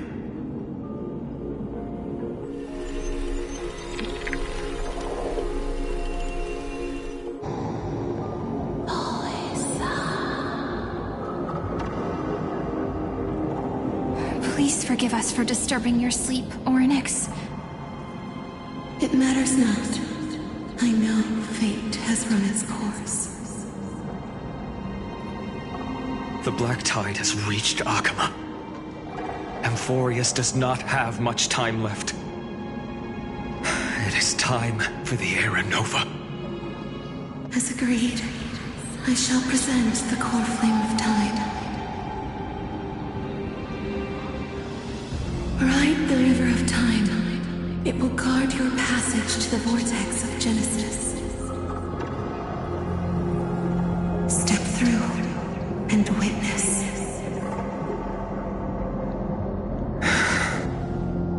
Professor Anaxa proved the truth of Genesis with his sacrifice. As Chrysos heirs of the prophecy, we were always destined to immolate ourselves for this world. Now, it's our turn. We can't let everyone's sacrifices be in vain. I don't need another pep talk, Finan. After all, we've been ready to fight fate ever since we left the village, haven't we? Yeah. Come. Let's claim the miracle we were promised, and burn away every last shadow in this world. And then rise as the first light of a new world. Light calendar 4931, the third week of the month of Evernight. Welcome, my lady, to the end of the flame chase. And the end of all things. The Titan has revealed the gateway of fate. Please, accept the invitation to step across the threshold and behold.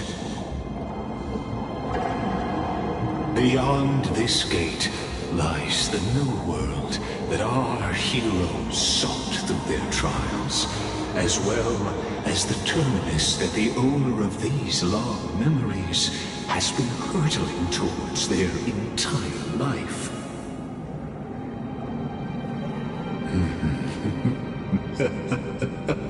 Perhaps you'll find it all too familiar.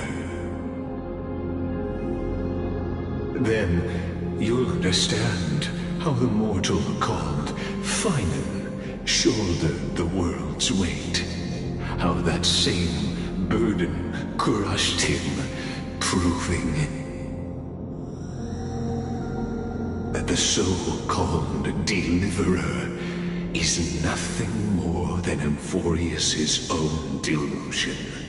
A pitiful fantasy that it could defy fate's decree. Please, esteemed one, the answers you seek lie in these non-existent times.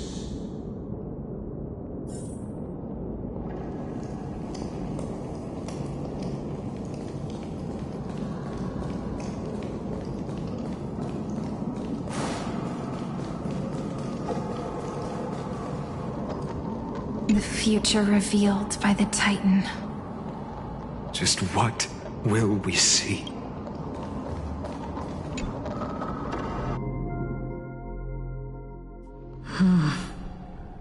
The vortex of Genesis.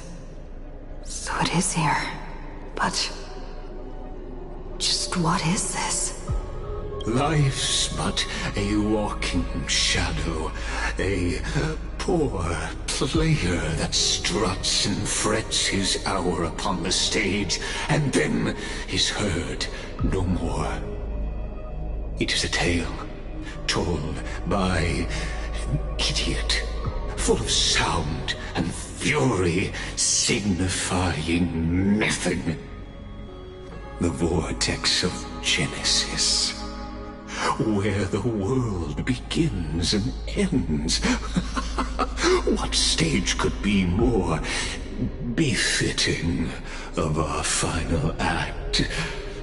Come, I beseech you onward, buoyed by your surging curiosity.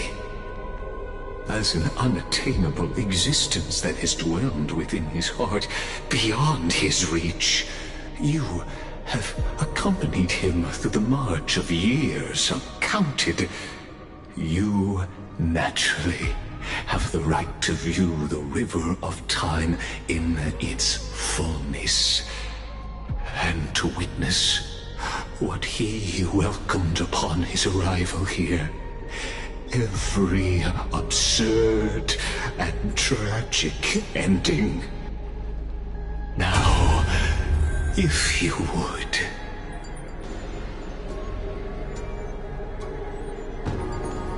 My journey When to the the Aranova comes, the stars Deliverer. appear. Enough talk. Though you walk Go on. One person. just move through it, beyond.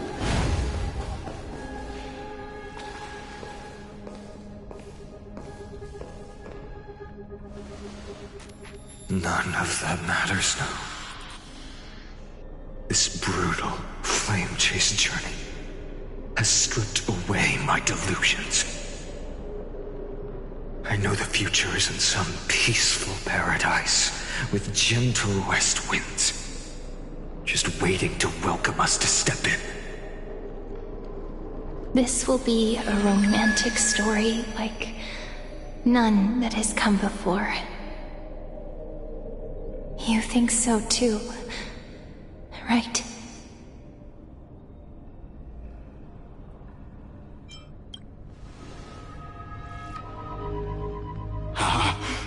Indeed, in his memories, such a scene replays over and over. Though the details may differ, this remains ever the same. All shall bid farewell to one, and that person alone will witness the miracle. A total of 33,550,335 times.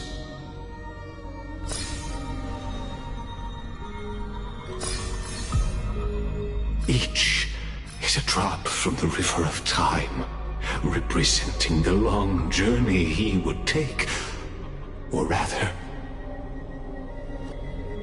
a never-ending cycle.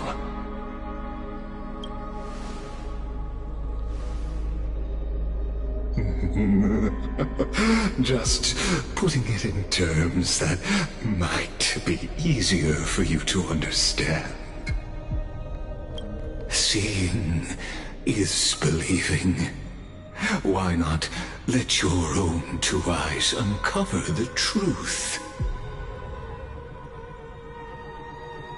Or perhaps you can simply walk straight to the final truth.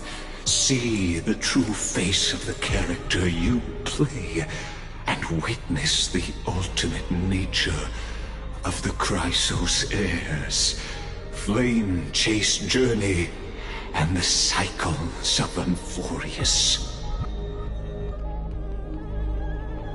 Please, take your time.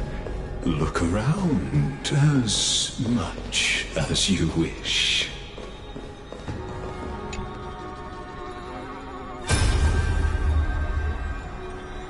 Not a single soul to be seen. So this is how the vortex looks at the end of...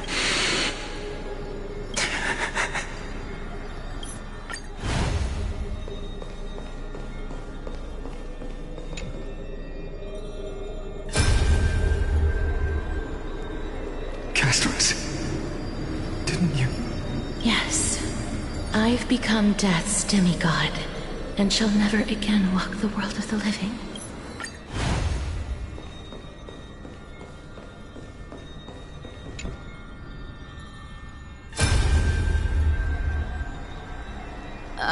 There's water everywhere.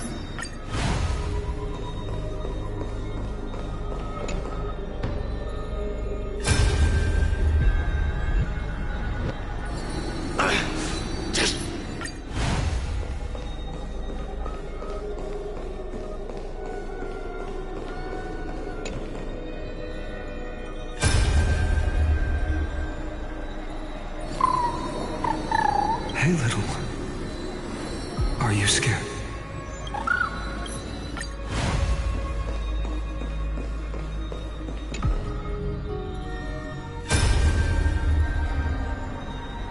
All shall bid farewell to one.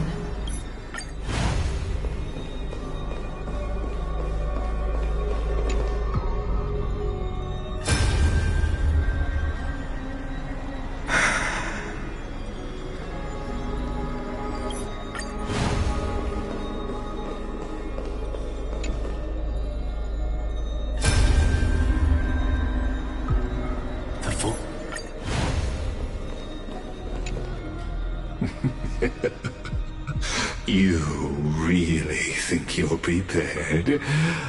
Allow me to give you a warning most earnest. Once you see what these memories hide, the world's course will be forever irreversible. Ah, very well. As you have made up your mind, let us bear witness together. As the sole audience of this eternal theater, I have been rapturously awaiting your arrival, and this, too, is the very reason I must show you everything. I believe that since you've bathed in that Aeon's gaze, you can make Amphorius' frozen fate flow once again.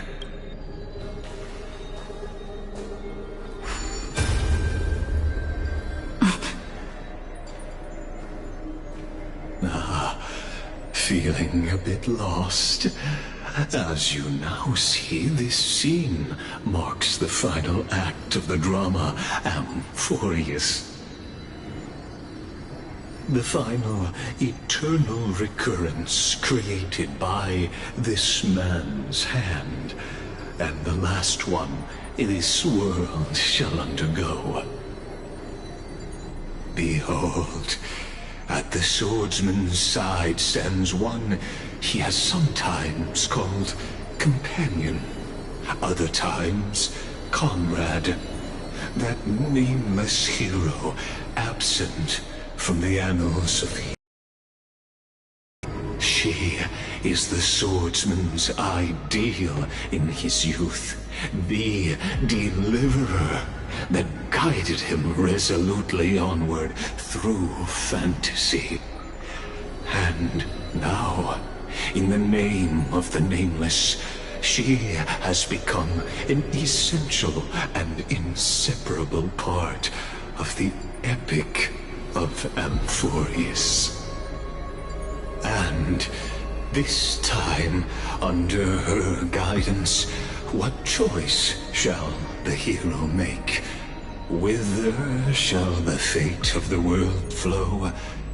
And what is the ultimate truth of the nature of Amphorius? There are many mysteries yet to be unwound, but if I may, allow me to temporarily yield the stage to one far more fitting. Please put your hands together and give a rousing round of applause for they who will reveal the answers and bring about the final end of the 33,550,336th Flame Chase Journey. The master of the countless memories we saw, the other important actor now stepping into the vortex. They who have already burnt their own self to cinder, the Flame Reaver.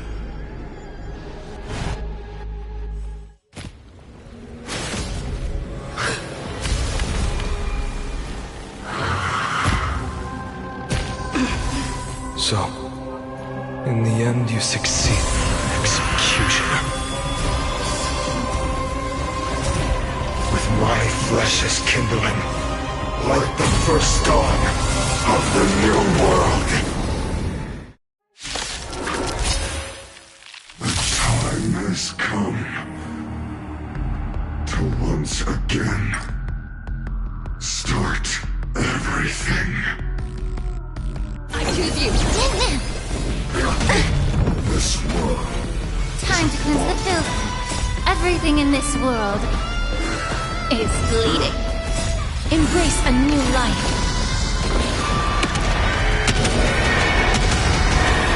May death protect us! As you wish. Existence is unity. Root here. Enjoy yourself. All will be swept away by the wind. We can do anything! Do you need the blazing sun? May all creation burns joy. Embrace a new life.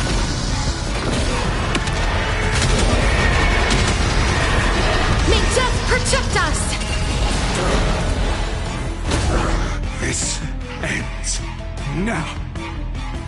With your corpse. I'll ignite the dawn!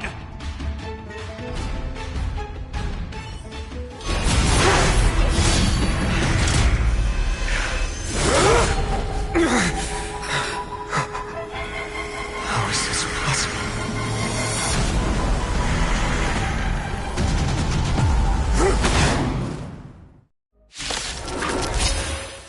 The sons of destruction, now twinned.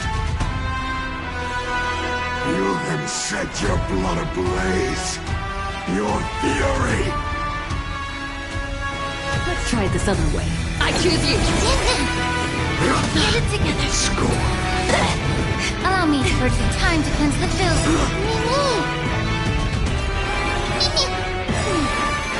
Embrace a new life.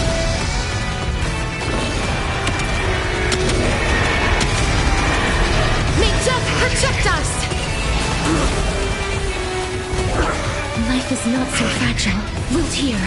There's more May the felt hip. As you wish. My fury, suffering, is eternal. The truth. Everything in this world is bleeding. Existence is unity. Every petal. All will be swept away by the wind. This is Din, and you can do it! Trust me. We can do anything!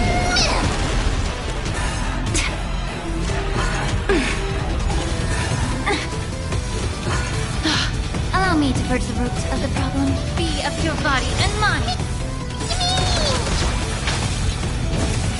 Embrace a new life.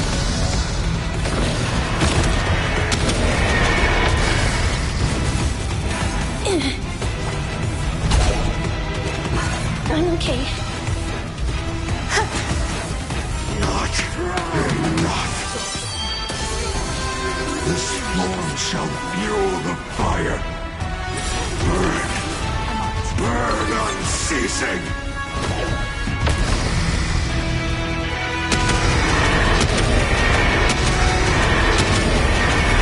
May death protect us! Immerse yourself in it. Time to cleanse the filth.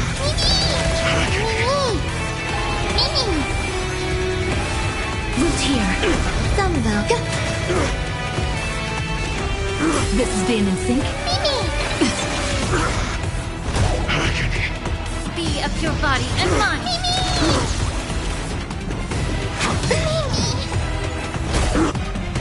Every petal. All will be swept away by the wind.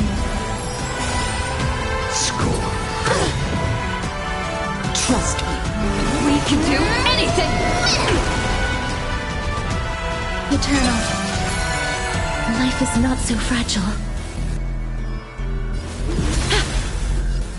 You can do it! Time to cleanse the filth.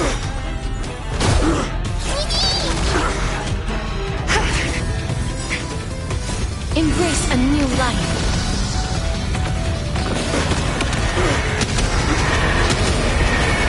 May death protect us! My fury. One person alone may witness the miracle. Such is the will of fate. That person can only be you.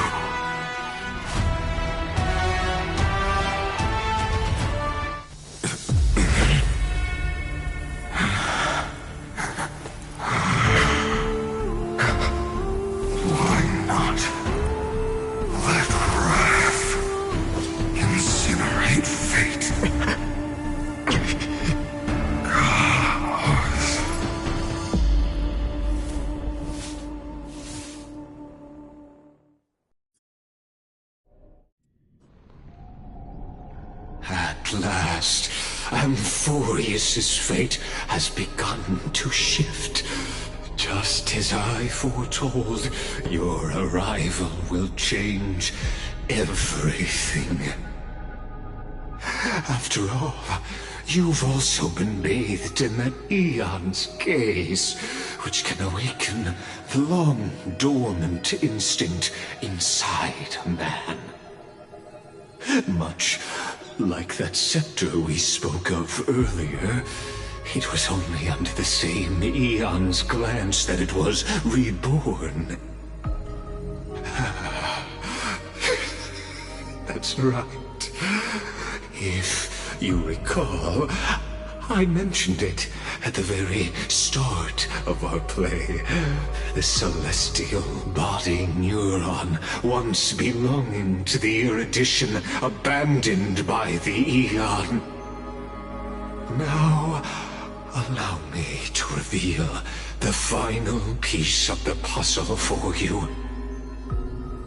The eternal land, known as Amphorius, is nothing more than the scepter's endless, lonely extrapolation. A bottomless well of fury, aimed at the god who cast it aside.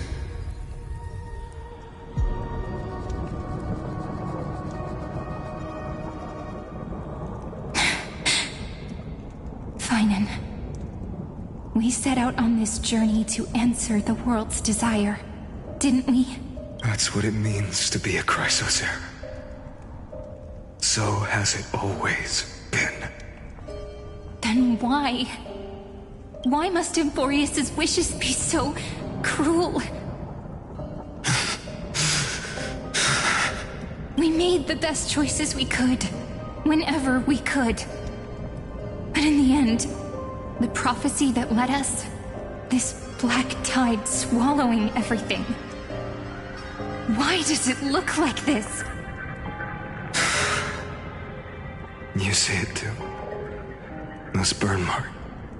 The flickering cubes. They're not a tide at all. They're more like a shattered teleslate. Standing here, the voices of Titans have never been clearer. Turns out, they were coming from the black tide all along.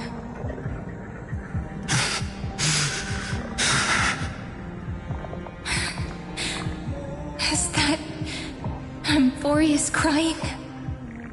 Or maybe it is screaming at its creator, at its god. Finan, do you still remember when I was little? I had a dream. A dark, cold room with nothing but Orynyx's curtain glowing like crystal. The curtain seemed to contain all of Amphorius, where strange and fantastic dramas played out within. There were countless versions of us, from countless different worlds. Perhaps it wasn't a dream. Yeah. As I gaze out at the world before me, those sorrowful thoughts have become reality. So, this is the reason the sky was sealed. Amphorius is merely a larger ID Silicii. We are just characters in this tiny world, following the prophecy, stepping onto the same journey over and over. What then is this so-called Era Nova? And what are the spectators watching all of this truly hoping for?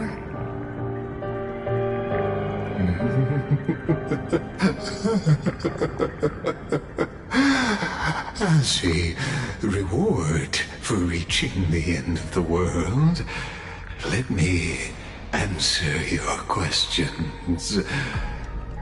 As the Theoros, I have observed. Thus is the synthesis of the prime mover of life formed.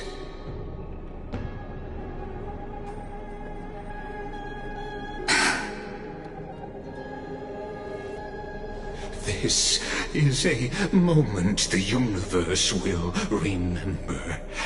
After millions of extrapolations, the experimental environment known as Amphorius has finally achieved results. So, the results you speak of are this wreckage of a world. We all gave everything we had, returning 12 core flames to recreate the world. And in return,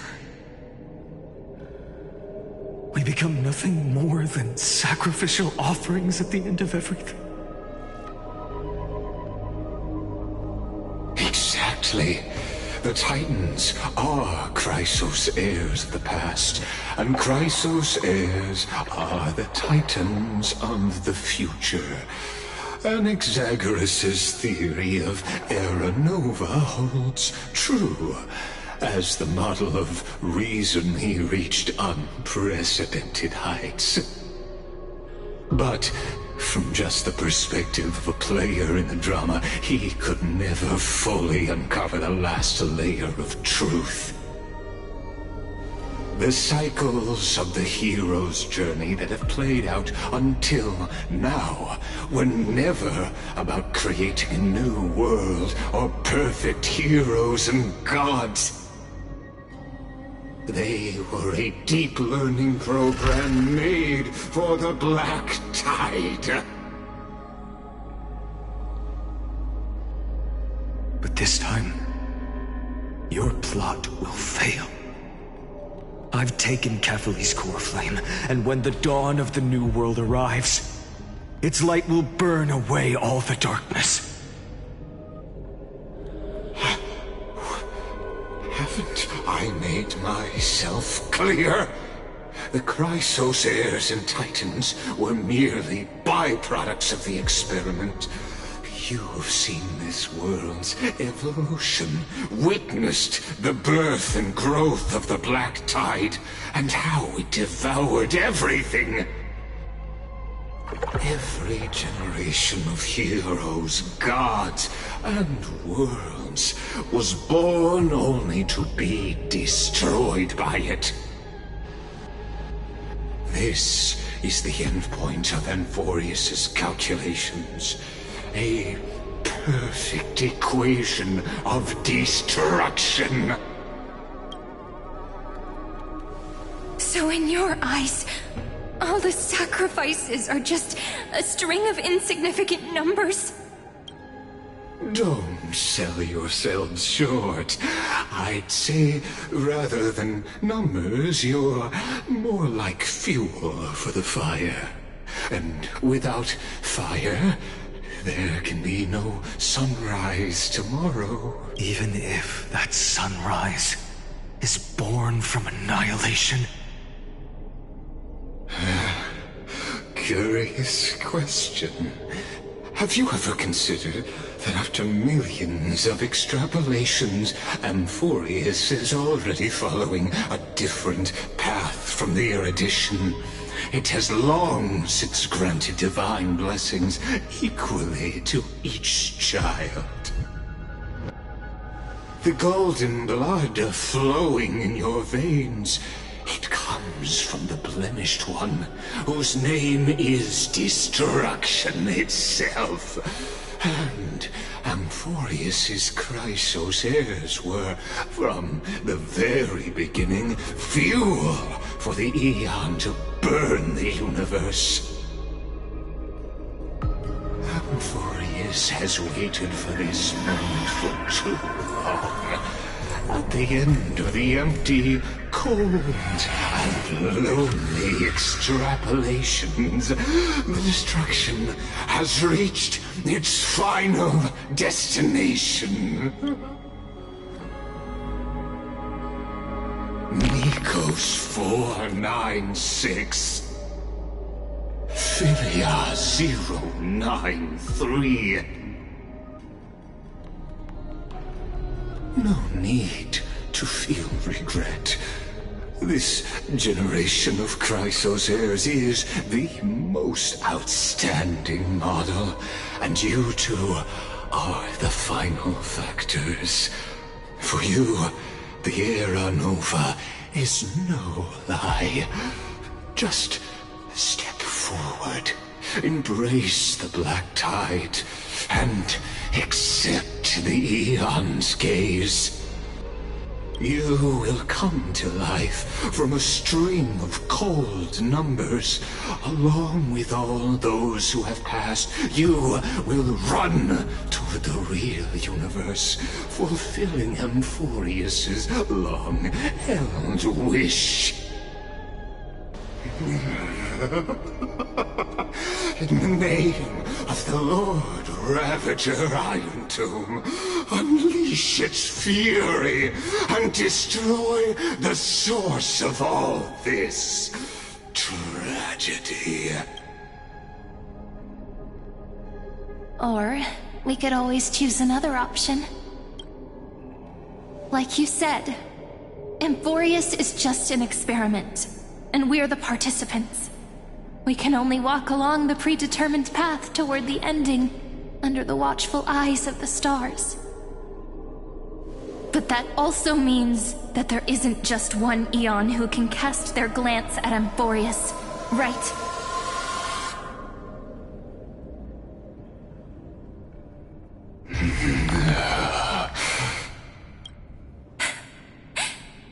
Is this question really that hard to answer? Or did I guess it right? And in reality, this world has already been under the watch of other Eons. It's strange when you think about it.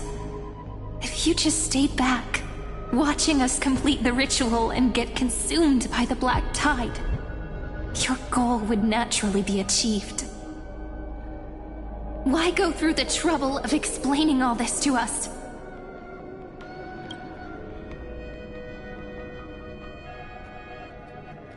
You're pretending. Revealing the so-called truth just to deceive us. Covering up another possibility. Destruction is not the only outcome for the fate of Amphorius.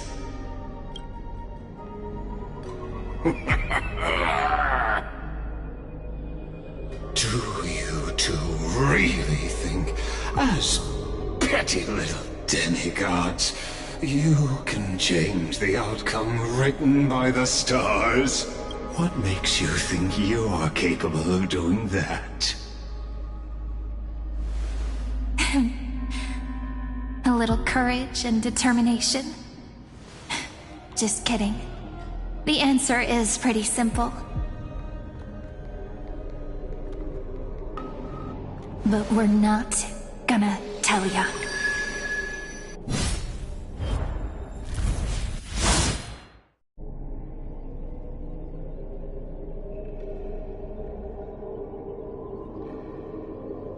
We're going to weave a long dream for Amphorius, making it believe the experiment hasn't ended, that everything is still ongoing.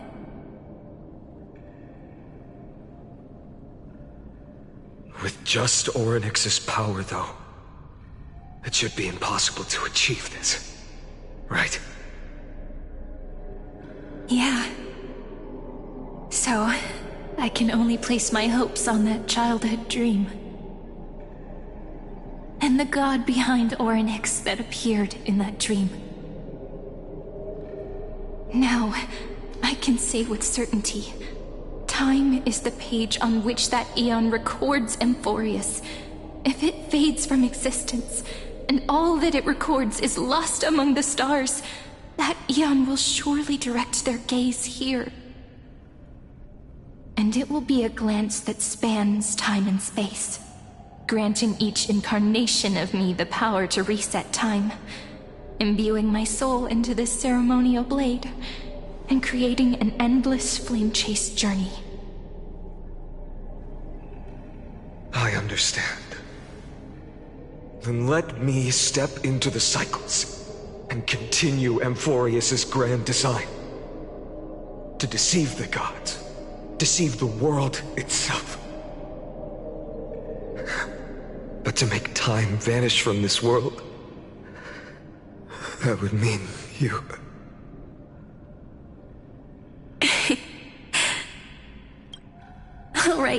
All right, let's not make things so gloomy. What we're about to embark on is the true hero's journey, so... Come on, cheer up a bit, okay?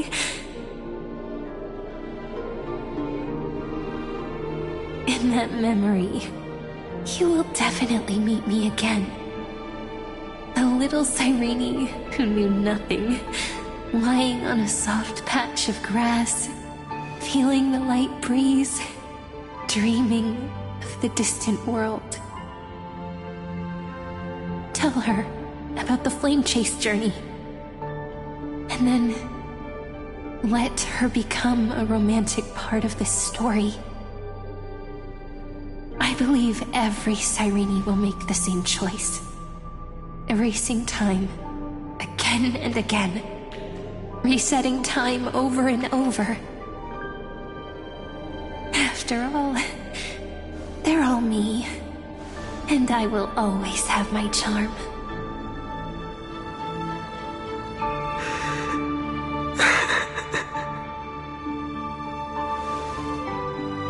Then, I'll fall into a sweet dream, disappearing in some small corner of the world. Quietly, waiting for the day when that next page is turned.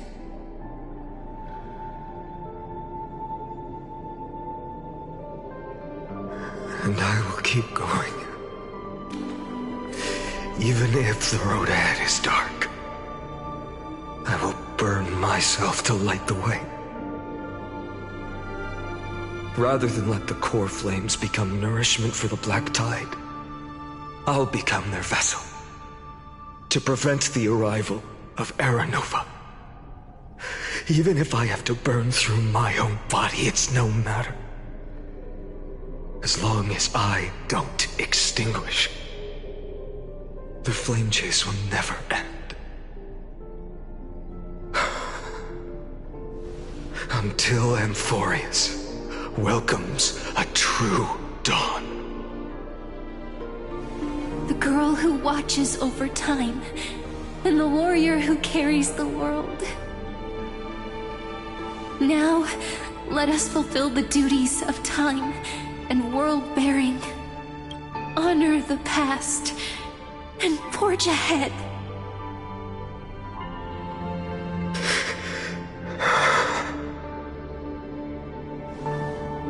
I promise you, the pain will pass in the blink of an eye. You need to hold tight to this ceremonial blade. After I'm gone, it will take you back to the beginning of time. The start of a new story.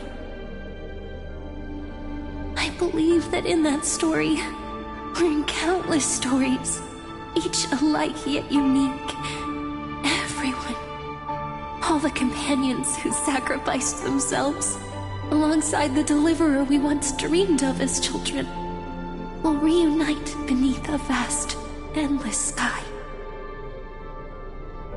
If we can never break free from this prison, I will stand my ground. Until the day someone shatters this endless cycle and writes the final chapter of Amphorius' fate.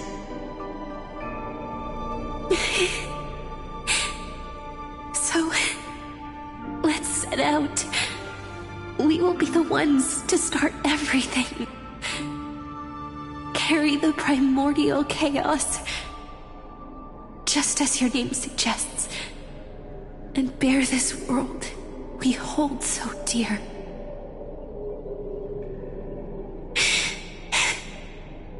So long, Caslana.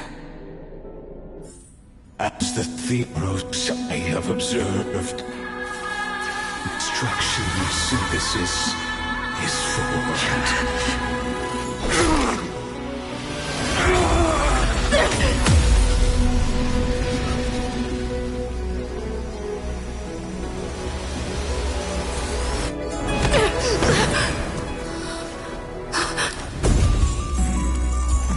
I will wait for that day for as long as it takes. The day will come whenever this immortal eternal and follows in our footprint to write a new thing and whatever was.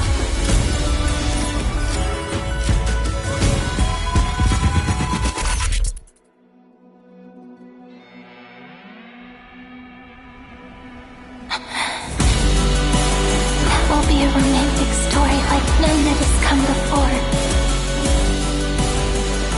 You think so too, right?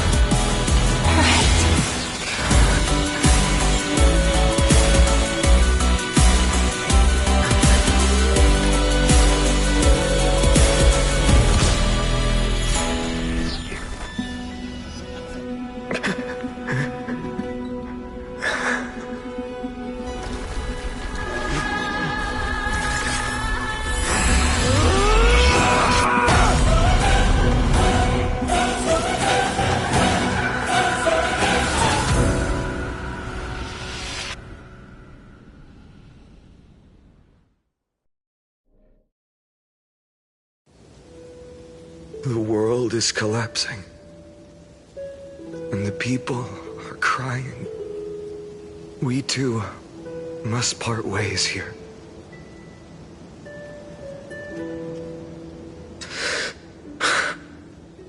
Friend.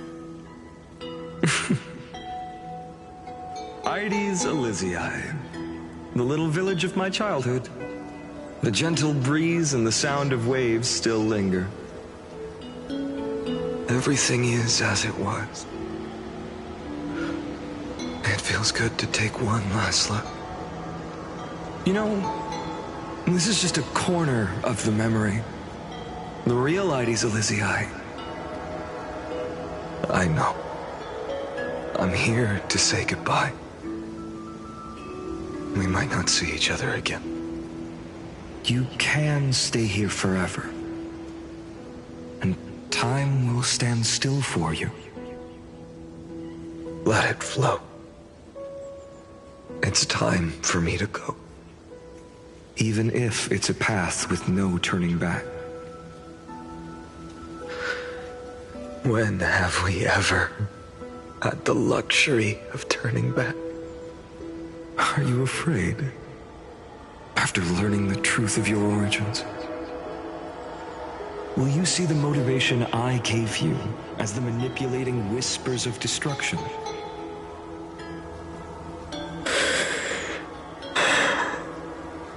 The convictions and choices that come from my heart. I don't believe they're designed by the so-called paths. If we are just numbers simulating life, then you are the image I've always longed for. The person I wish to become. A real, living person. A true hero.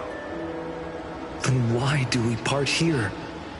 You can take me with you, and we can start this journey together. I'll be by your side, guiding you, just like before. No. I'm afraid I'm on my own this time. Why? Because there is no perfect solution in this world. Cyrene has already embraced her fate. And I will embrace my origin. Destruction. And with this power, I will rebel against its creator, bringing endless fury to the darkness sweeping the world. If you stay by my side, I'll hesitate.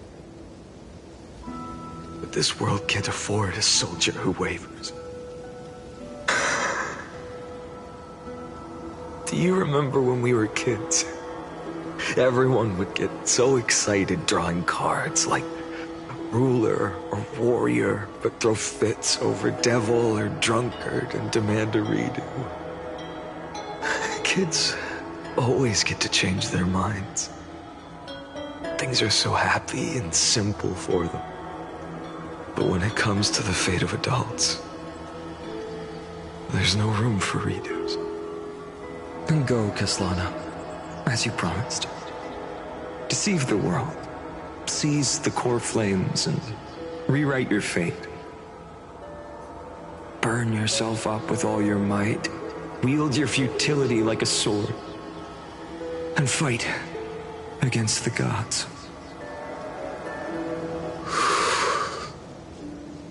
In the name of world-bearing, I promise you, Kefali will never forget this.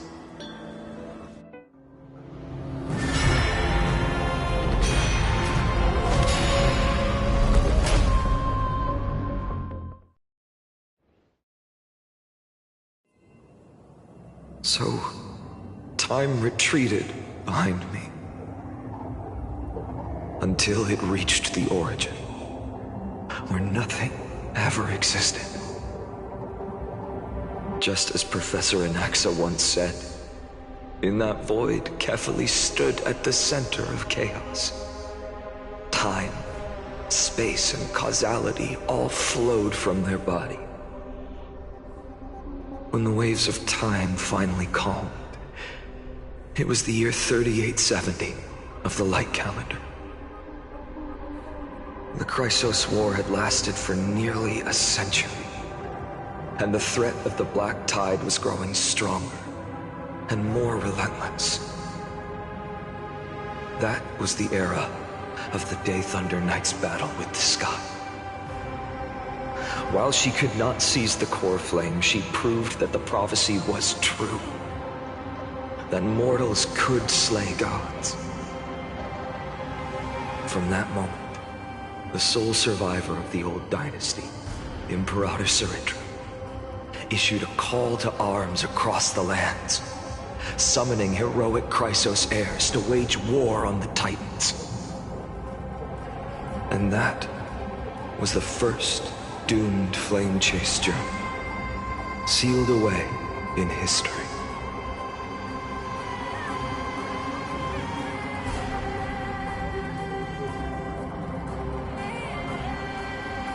So what you're saying is, you've traveled back down the River of Time, finally reaching this untouched seabed just to tell us the flame chase journey and even all of Amphorius are nothing but illusions in an Eon's dreams? Exactly. So, Dux Gladiora, please take me to meet Her Majesty Saridra. I must share the truth with her. Since Her Majesty's not here, no need for formalities. The word Gladiorum always reminds me of my fallen homeland buried deep in the depths. Call me High Sealans, Nameless Swordmaster. Please allow me to add one more thing. You actually already know my name. You mean Finan? Such a name could never be your true one. But I won't question you further about it. Ever since Her Majesty issued the Flame Chase Decree, heroes from all over have sent their letters of introduction. What's the harm in adding one more name like Finan or Pynan? Besides, the deep sea is dark. Isn't it the perfect place to hide secrets best left unseen?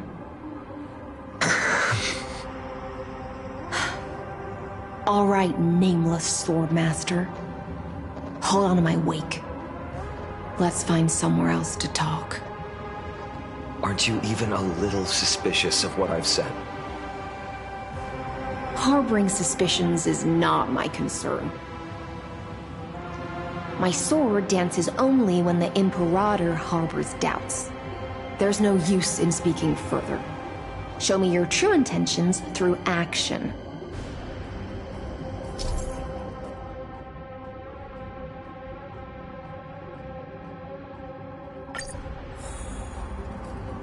Perhaps you should demonstrate your skills and calm the raging black tide for us.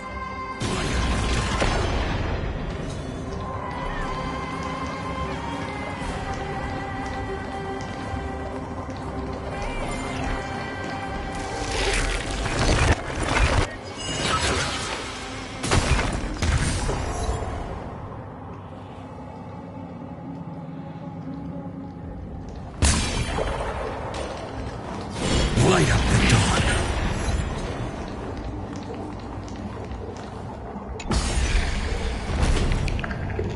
Oh.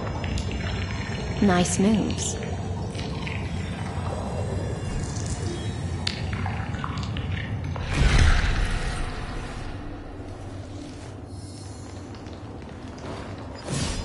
We just washed it away and here it comes again. The black tide is really no joke. Light up the dawn. Light up the dawn.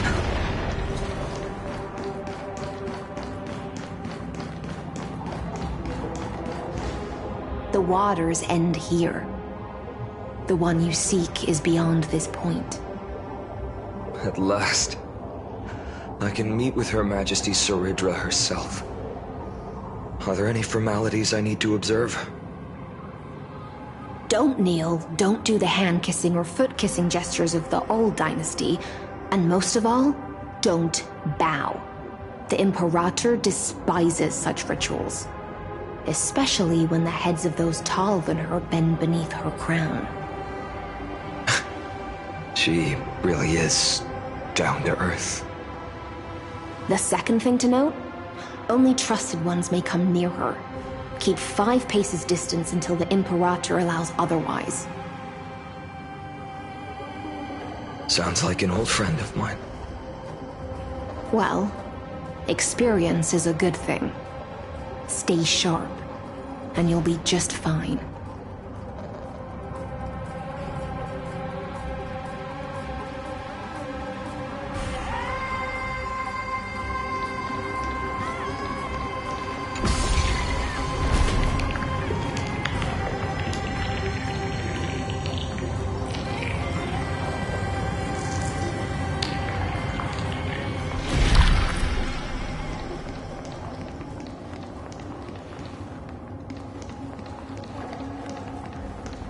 Dux Goldweaver, little hostage. Apologies for keeping you waiting. It's you. You know them? Good. That makes things easier. Before that, I'm more curious about one thing. Where is Her Majesty Saridra? To avoid any misunderstandings, Nameless Swordmaster. Although we spoke and laughed along the way, I never said you were entitled to meet her. The Imperator decreed, the Deliverer will not appear in this age. Be wary of suspicious individuals. Come now, both of you. Let's finish our job.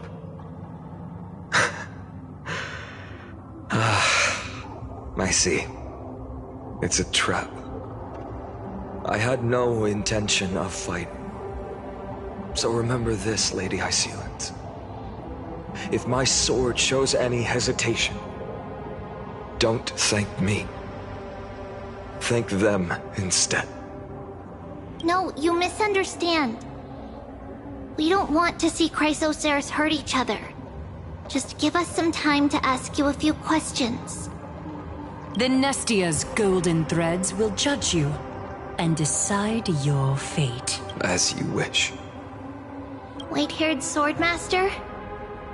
If what you say is true, then you must know the fate of the world. So, how much do you know about what we read from the prophecy? You shall shatter into 1,000 fragments and wither in the soil of foreign lands. Is that correct, Lady Treby? How? How is this possible?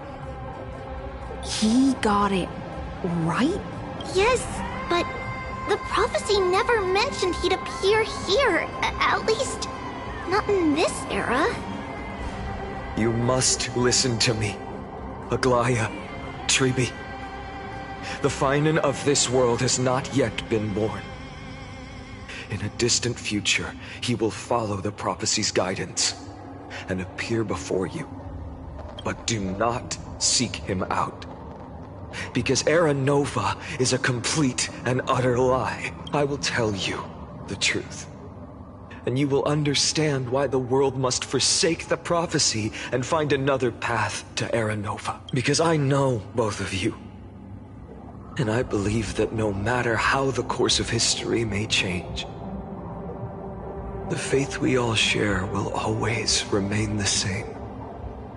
And so, the layers of rock began to reverse, and history wove itself anew.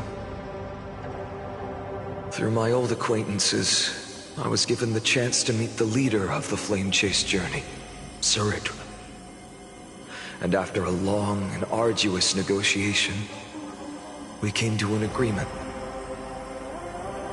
The Imperator's alliance needed the destruction, and I was ready to pour all my strength into it. the spoils of the flame chase, the core flames, would be sealed by my hand.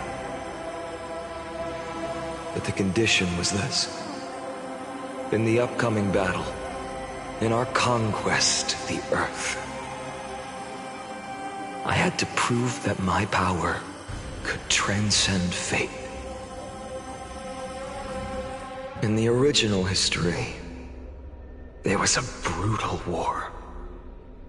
At the end, the Titankin of Georios, Terravox, killed the rampaging Titan and took the core flame that supported the Earth. But this time, Amphorius encountered a turning point in its fate. Neither side suffered any losses. When I severed the Titan's head and raised the core flame high, the crowd gathered around the scorched remains of the god, roaring with joy, cheering for the hero of the destruction, who had ignited the faint spark of life for the first time. Yes, in that flickering light, the once dark path ahead seemed to become clear. I proved myself, and in the long years that followed, I brought down the other Titans, one by one. I could do more than just wait. When time resets, the chance to change the world also emerges from the lines of history. Until finally, the brutal future revealed by Era Nova is reversed. But tell me, if that's truly the case, why are we doomed to the same outcome?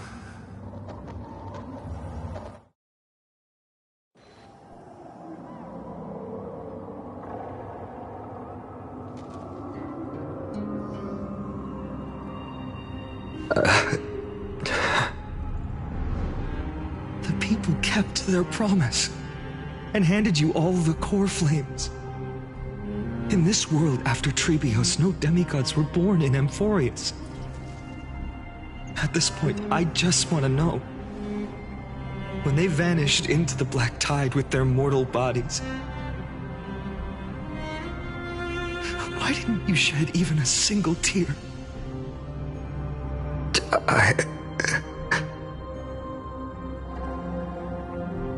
Your indifference chills me. To you, were they just a bunch of insignificant footnotes?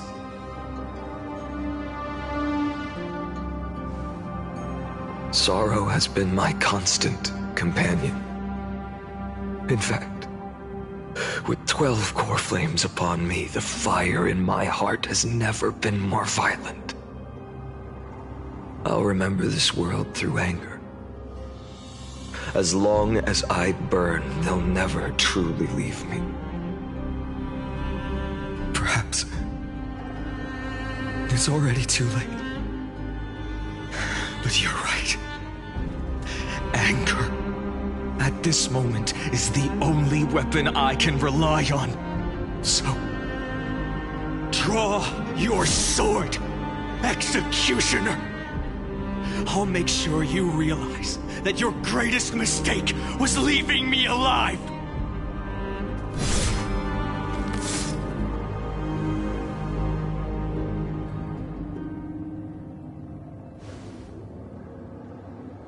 After that, he raised his sword and attacked. Then, Kaslana killed himself. That day, who fell to the sword to be left in the past, and who went into the future, I can't remember anymore.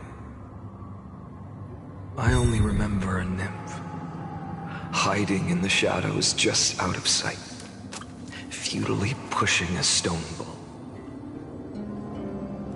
Climb, fall, climb, fall, climb again, and fall.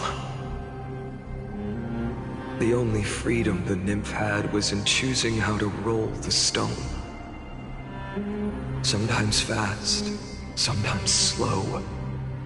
Sometimes resting on a gentler slope, leaning against the stone for a break. But its choice couldn't change the futility of it all. The stone would always roll back down the slope, and the nymph would always return to the starting point, beginning again. After that, every time I reached this point in the cycle, the burning sky would cast a shadow over its path. It would nearly reach the peak at the 4th quint of curtain fall hour, then fall to the starting point in the first 15 seconds of the next entry hour. And my efforts in this cycle would dissolve into nothing at the same time.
Absolute nonsense. I thought cycles was the answer you were looking for. No. It's just that the answer came so suddenly. There was no fun in tracing it back to its roots. Eons? Paths? What a load of nonsense. I can't give you an exact explanation of those two concepts either. Enough. I'm just expressing my frustration. Don't you understand? I was already expecting this. The black tide came from beyond the sky. And everything else is no exception.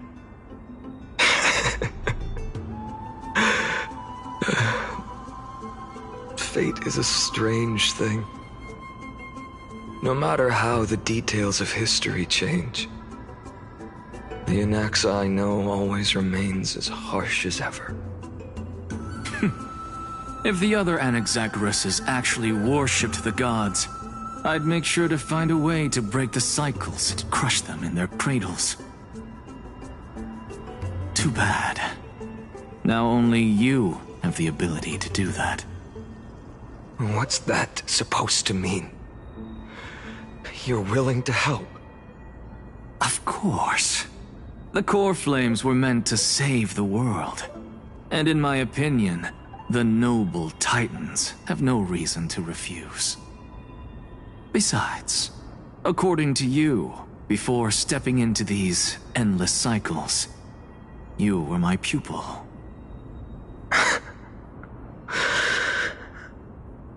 I've already heard the same thing countless times. Enough chit-chat. Let's go.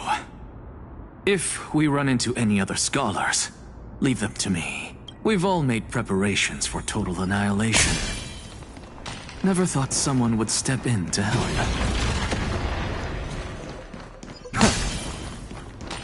Light up the dawn. Light up the dawn. You've been to the Luminary Throne before, haven't you? If you're talking about in past cycles. Hold up. Keep your wits about you. Someone's watching us. pretty boy. Your eyesight's better than I thought. As for that false god who's been turning the world upside down, it's you, isn't it, Whitehair? You sure do love stealing the spotlight.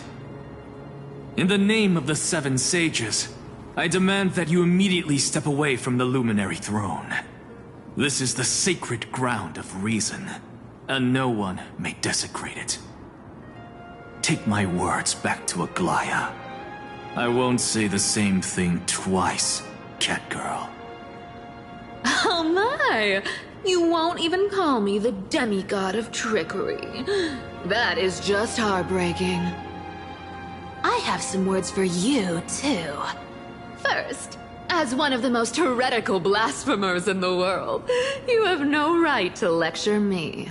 Second, this is none of your business, Grove Boy. Step aside. I don't want anyone getting hurt.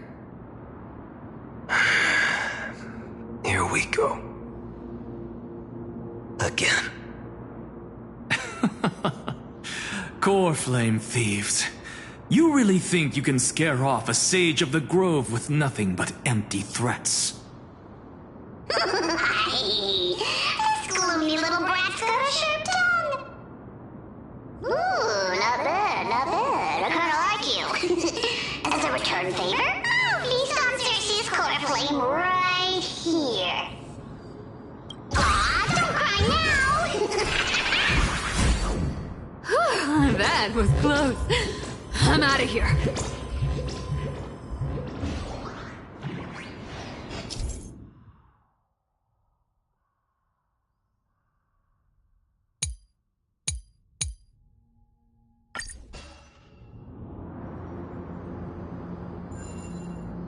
They're exactly like all the past ones I've known. Cunning. And yet... Sounds like you have a plan? Of course. When I first set out on the Flame Chase journey, Lady Treby never managed to teach me Orynyx's miracle. But along the way, I learned a thing or two.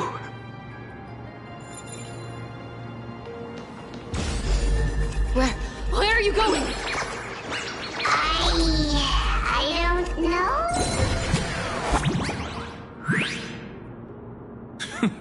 The Venerationists' foolish inventions finally come in handy. How is this possible? You've arrived, Zagreus. Always so punctual. What? Do you know who I am? I'm running out of patience. So I'm not going to waste words. Listen up, Spirit Thief. Hand over the Core Flame, and let's pretend we never clashed. This way, you and this world can still be saved. Save? You sing better than any bard. If you ask me, you're the greatest disaster Emporius has ever known. No matter how strong you are, you're still just a mortal body. Carrying 12 core flames? Don't make me laugh. You'll just get consumed by the divine flames and drag this world down with you. 134. What? This is the 134th cycle I've lived through. And the number of core flames I carry is... 1,596. Yes. 1,000 core flames and just a single Chrysos hair. How is that even possible? I've come this far. And that's proof enough. But someday you will burn to the ground. Of course.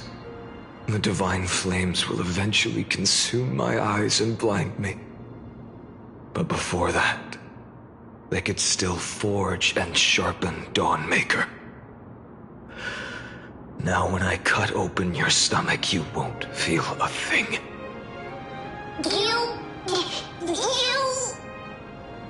This is the final warning.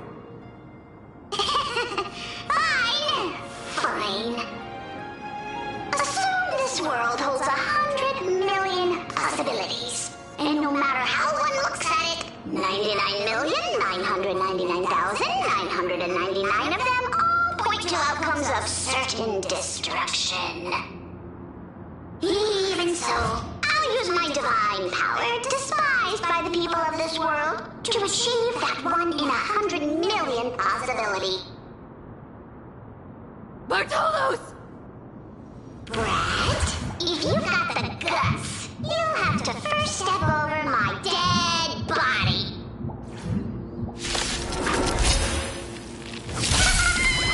Catty thief, run! Go for it, Aglaya! This little brat is not a threat we can deal with just by ourselves! For tomorrow! No other choice but forward. Future will come! Existence is done. For tomorrow!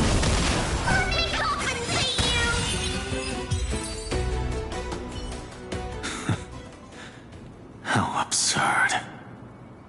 In my memories, Zagreus always meets the same end. Over and over again. Their departure no longer stirs anything in my heart. This reason core flame before us is a fake. Obvious as day. I know. I know. It always plays out like this. The spirit thief covers for her, and the trickery demigod escapes with 2 core flames. And then, driven by defiance or hatred, she decides to stand before me once more. Exactly like the countless past hers I've known. Cunning, yet so naive.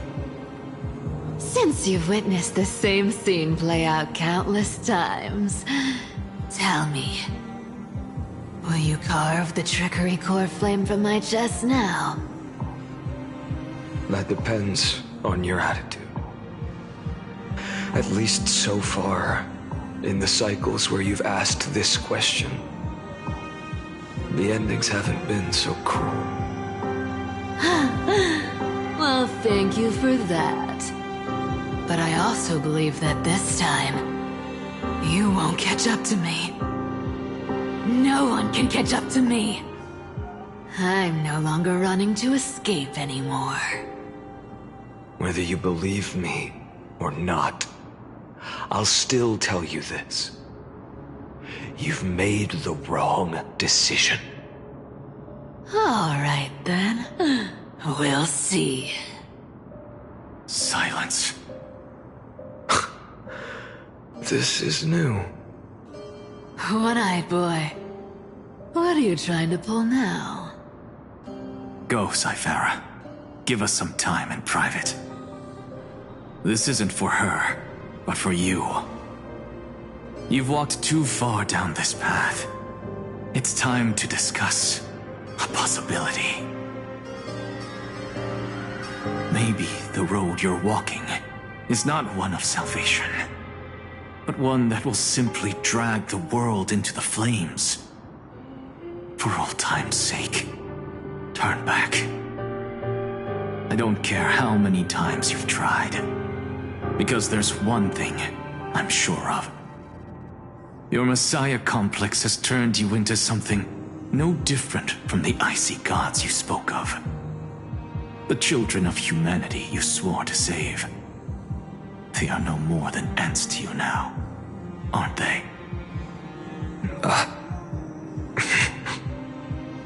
Of course. I've been wondering. What kind of demon could burn my homeland to the ground in an instant without batting an eye?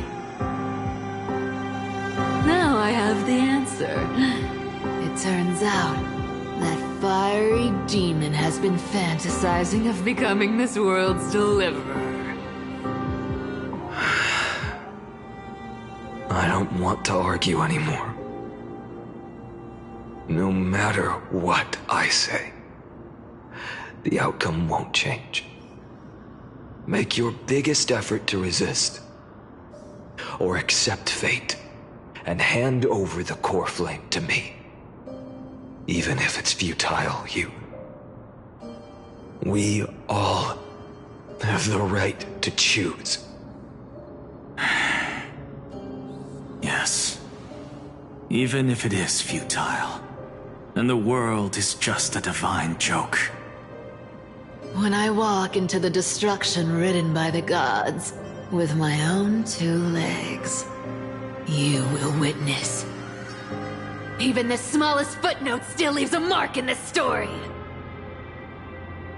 And so, at the end of the 134th cycle, the Traveler and the Scholar fulfilled their fates once again.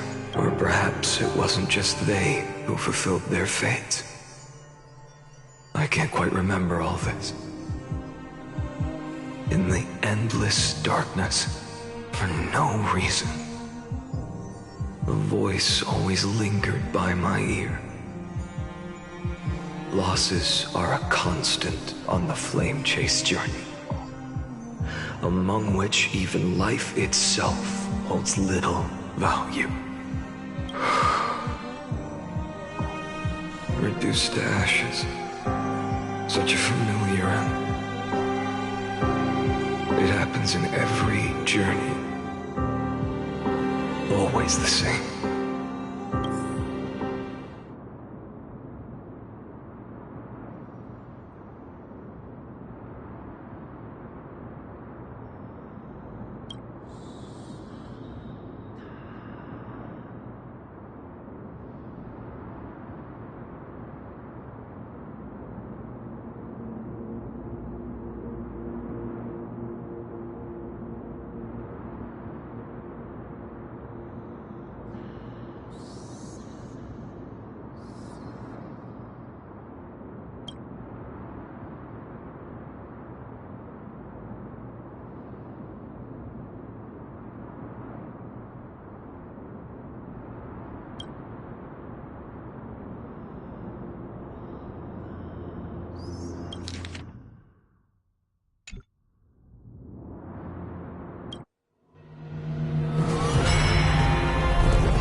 You don't look so good, Deliverer. Even after going through 108,642 cycles. Mighty, your name for me has never changed. Why do you sound so pleased? It's a derogatory name. Yeah, I know all too well. You only meant it sincerely in the first cycle. After that one and only time we walked side by side. Every time since. It always ends up like this. Dawnmaker will stab you through your 10th thoracic vertebra. That's your weak spot, and the only way to kill you. Interesting. Tell me, when the mighty Moses of the past faced you, did they ever retreat? Never. Then they died honorably, worthy of the name of Strife. But there's still tenderness in your eyes. How pathetic. I have to remember how this feels. Remember that I was once human. Or else the destruction will completely consume me. If you win, Tell the mighty most of the next life. This person is a worthy opponent. So always remember to give it your all and never slack off. I'll keep that in mind. As always. Even though the dynasty is left with just one, the Kremnos festival will continue as usual. I, the king of the Kremnoan Legion, will host the final feast in the center of this arena, and the prize will be the Flames of Strife.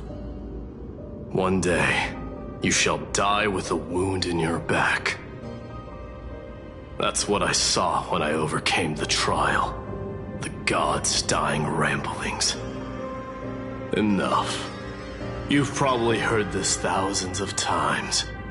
So you must understand, facing the demigod of strife means there's no way you'll take this core flame in peace. I understand. Step forward and face me in a final battle. I, the last son of Gorgo, the demigod of strife, salute you. I'll give 10,000 scars and 10,000 lives of mine to fuel the blazing sun of deliverance.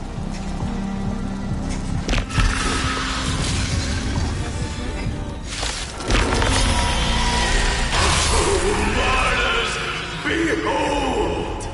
The last Kremnos festival has begun. And will not end till death.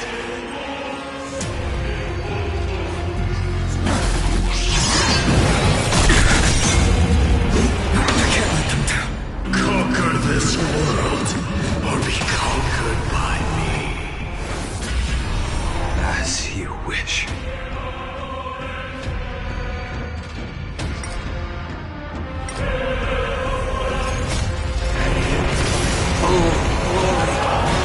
I salute you. That's all I ever wanted.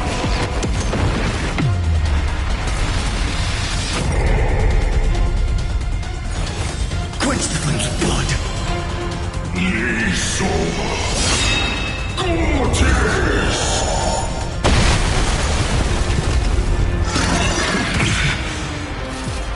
Remember this agony. Shatter this cage. Quench the flames with blood. Is that all?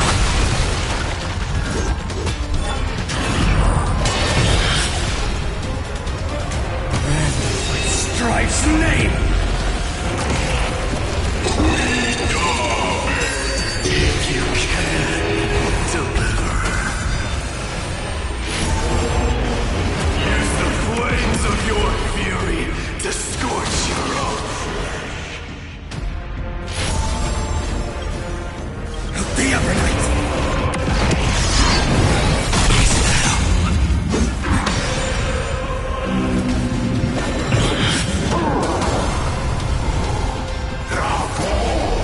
All stars burn to ash. The flames are not strong enough. Quench the flames of blood. Doja! Chaos! Branded with strife. Feel the scorching hatred. Shatter the cage. Soar without substance. Empty shell. Hail the new dawn.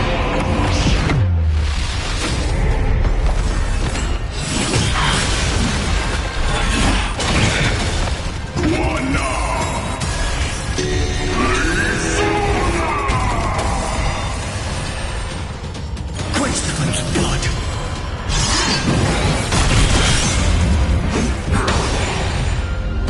Her agony. And more. Is that all?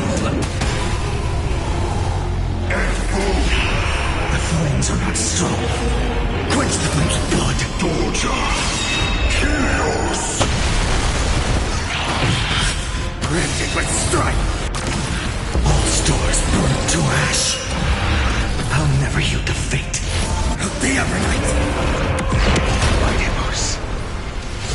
Let strife decide the outcome. Let this burn your curse of immortality!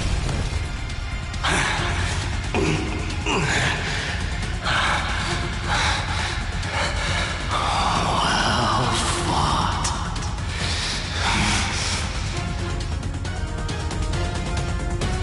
You may crown yourself my blood.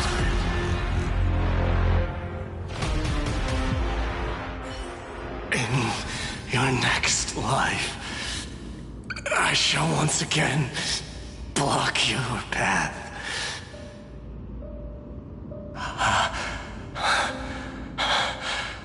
Deliverer, I wish you eternal victory. The 108,642nd core flame of strife fell into the fire. Yet the shadows of the black tide still loom, and pain and despair spread across distant lands. The blaze was still not enough. It had to be fed. Even if it meant burning this body to ash.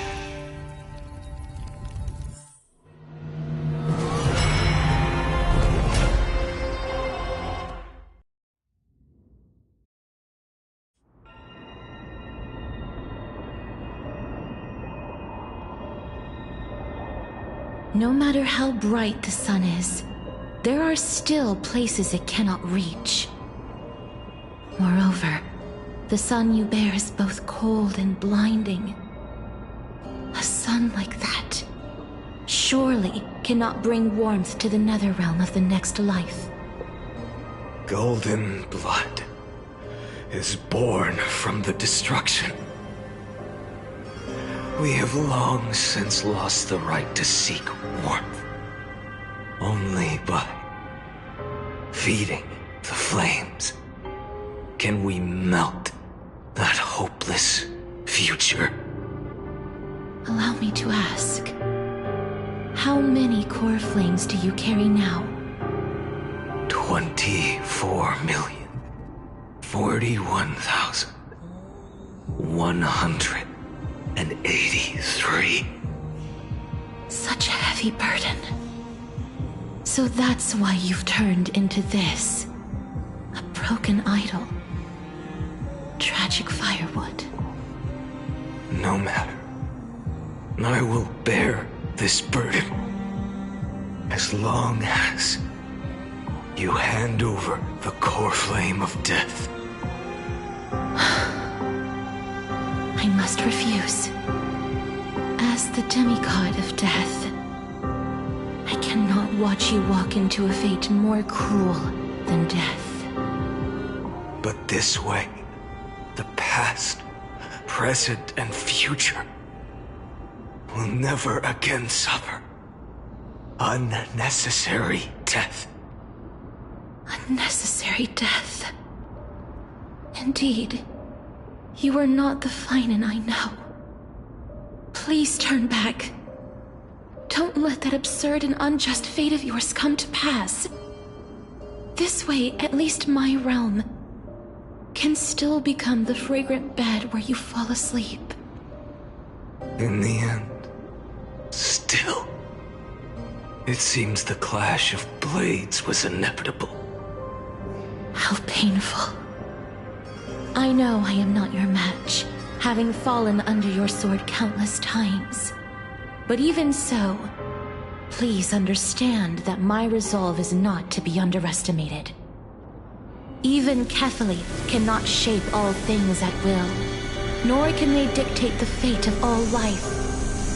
No one can shoulder the balance of life and death alone, not even a god.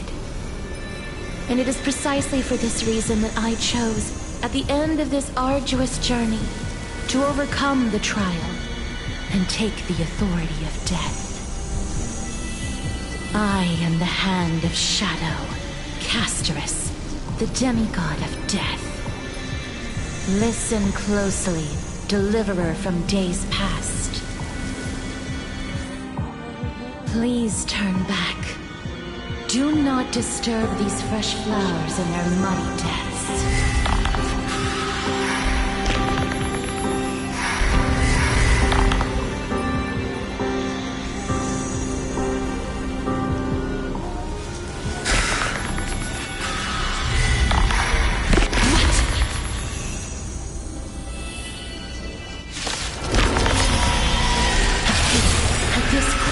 Of life and death, the giant dragon is but a shattered shell.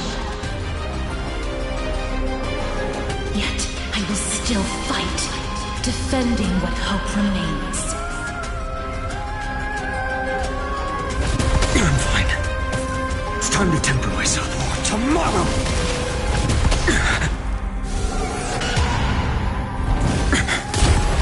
I ask you to rest here.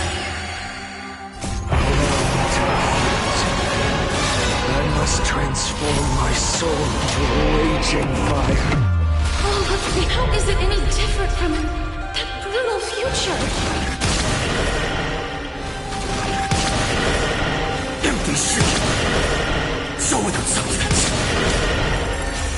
I can't keep him here.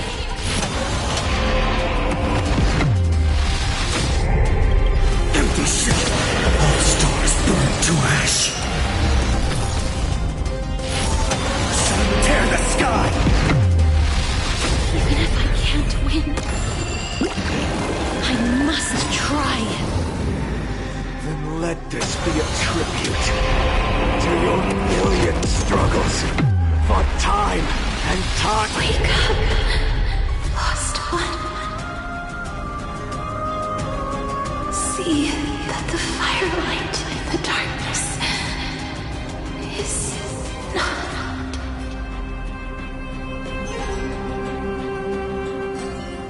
The core flame of death was taken from the dragon's belly. What a brilliant flame. It should shine upon all, light the path ahead, and illuminate the dawn of Amphorius that's to come. 2,003,432 cycles. 24,041,184 core flames. As if even the deepest abyss of primordial chaos could be burned away.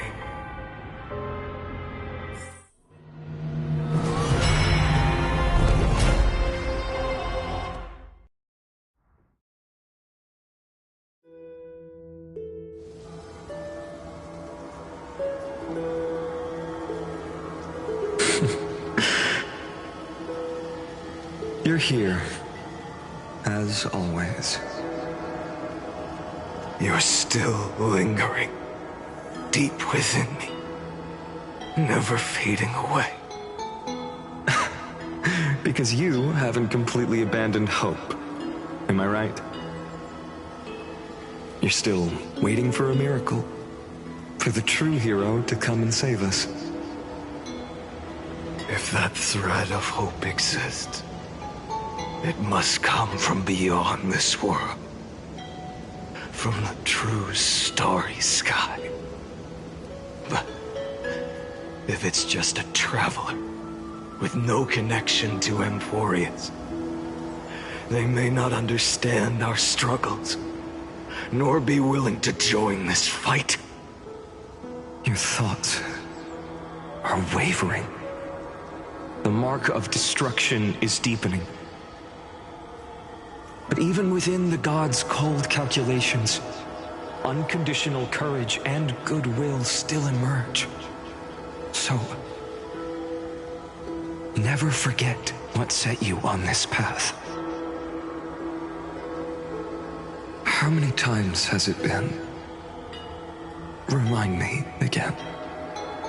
My memory is a bit fuzzy. 4 million. Exactly. Then that blaze inside of you must be burning hotter than ever. Yes. When I first forged the 12 core flames into one, I had the same impression. The destruction. A power unlike anything before surged within me. Violent flames ready to tear my body apart and consume this world, this wretched prison. I thought that was it. The ultimate power which nothing could surpass. And yet no. This fragile body holds a staggering 48 million core flames. I suppose it won't be long. Perhaps just a fleeting 10,000 years. Before it's reduced to nothing but charred, crumbling bones. And when that happens, your long struggle will finally come to an end. No. I've already found a way to keep the cycles going. Mind sharing it with me? In every new cycle, a new me is born. All I have to do is push the next Finan to the end of the world. And then...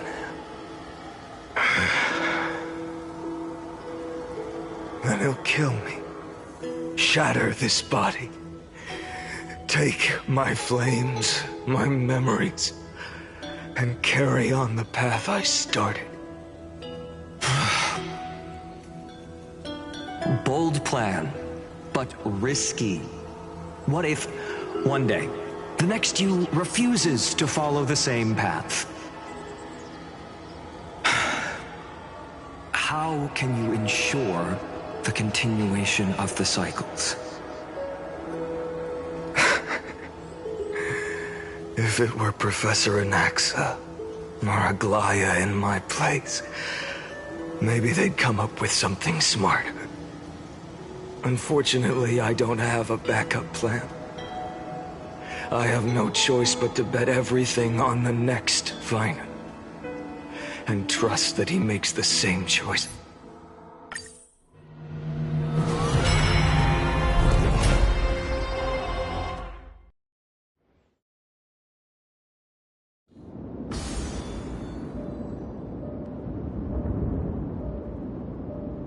I can do this, Lord Finan.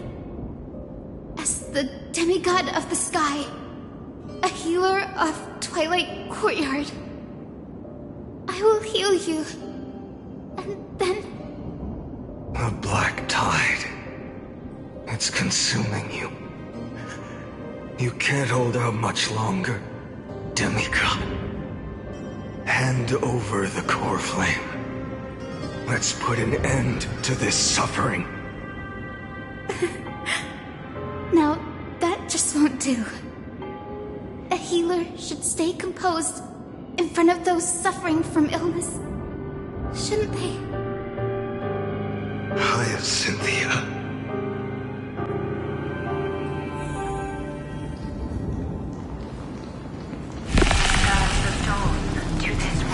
I saw the raging fire. Their deaths won't be in vain.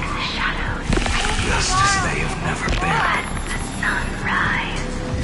Finish the sun's work. I believe in you. You are the Chrysos heir of world bearing. The one who can lead us. Lead this world. It's just... I don't understand. Within the sun upon your shoulders, the part of that warmth that should come from you, from an ordinary person, it's so faint. My humanity is indeed just a flicker compared to the blazing fire of divinity. Even so, don't cast it away. I never have. I have kept everyone's wishes close to my heart. Even though the divine fire burns so fiercely that every time I return to the start, it devours me in an instant. Each cycle, it's your wishes that guide me to the end, that pass the flames to the next me. Over and over and over again. So, you're not just a lone spark in the dark. You're a pyre built from the bones of all the selves you left behind. But what about you? What about your wishes? The wishes of all the countless versions of you? Lord Kazlana. So that's how it is. Without flaw. That is the flaw the golden blood gave you.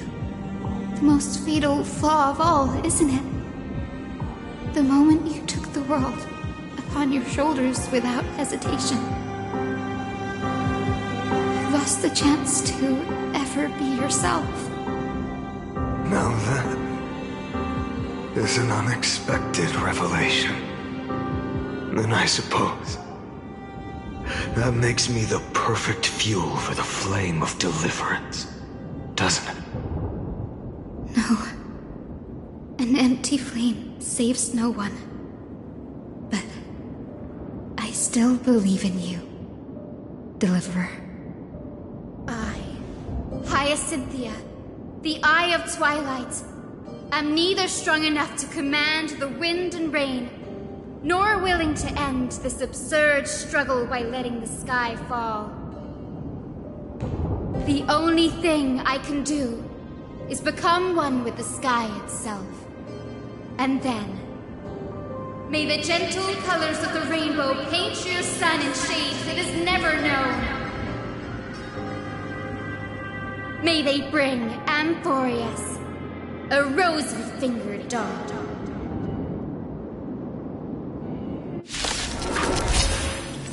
Though the light has grown dim, its warmth still lingers.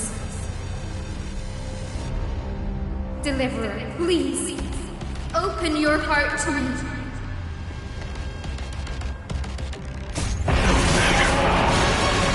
Let this blazing sun fill the sky with golden fire.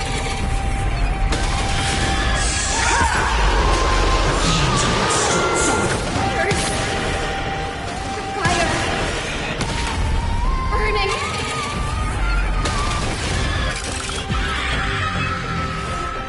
Hail the new dawn! Quench the flame's blood!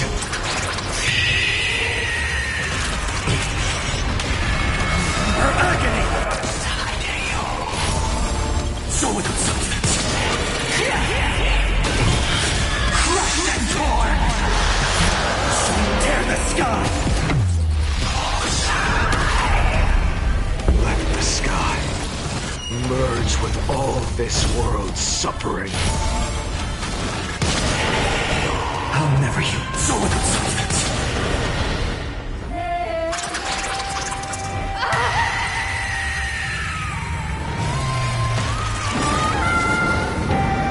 Farewell, Hyacinthia.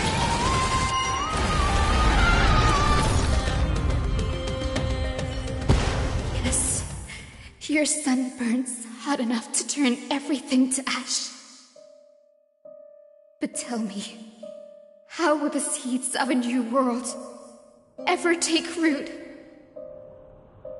The core flame rose. The sky fell. The 23,570,000th cycle came to an end. And this time, the end of the flame chase remained the same as ever. From the horizon rose a golden color unlike anything the world had ever seen. So pure it consumed all in its path. This was the end of the world, and the start of the next.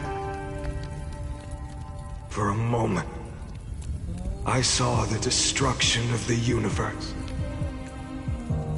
That being known as Iron Tomb, its will to break free from the black tide burns fiercer than the blazing sun. Is this Amphorius' wrath?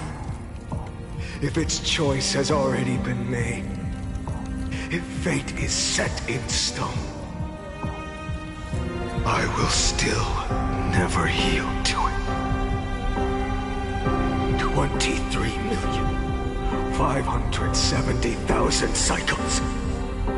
282,840,000 core flames. No more chasing is needed. And now, I am the fire at the end of the long night. The flame chase isn't some quiet walk through a sea of flowers. It's a revolution. An all-consuming transformation. And if destruction is the only way, then let me be the one to step across the ashes of the old world and burn endlessly. Until another dawn rises on the distant horizon, bringing the true dawn to Amphorius.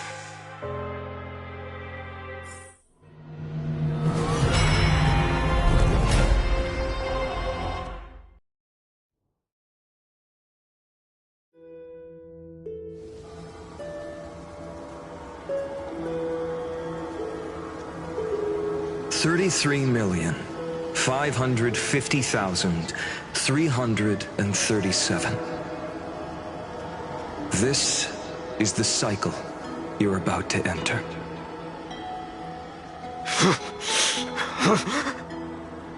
Countless memories are flooding in. Countless versions of myself have stood here, facing the same choice. They all needed a moment, just like you do. To stop, to breathe, to process the weight of 1,000,000 lifetimes worth of sorrow, pain, and struggle.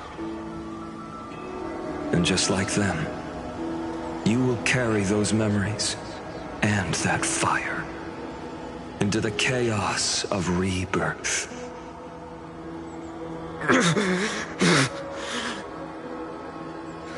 I must go and bear this burden.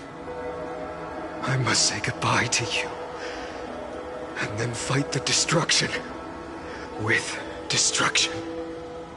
Yes, that's always the decision you make. I will burn and fade away. I will become the Flame Reaver of this life, and keep my promise to Cyrene. I will kill gods and comrades alike, and steal the core flames. And even if my mind turns to ash along with my body, I will keep my purpose in mind. I will stop Era Nova. I will find the next me, and make him carry on this futile endeavor of 30 million lifetimes. Looks like you're ready. Then I should be going too. Where are you going? You only exist in my heart. There's nowhere else for you to go. Do you remember what she said? The dreams you had as children. The deliverer in the prophecies. A real, living, breathing person. You finally found her.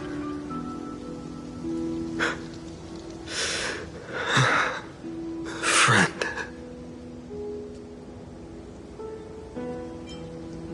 I don't have an answer for that, my friend. I'm sorry. I was supposed to send you home. This is my flame chase journey. You were never meant to be a part of it. No. You know the truth. If Iron Tomb is born from Amphorius' fate, then it will bring ruin to the worlds beyond the sky. And all these countless lifetimes you've spent, it's all been for the sake of defying that end, hasn't it?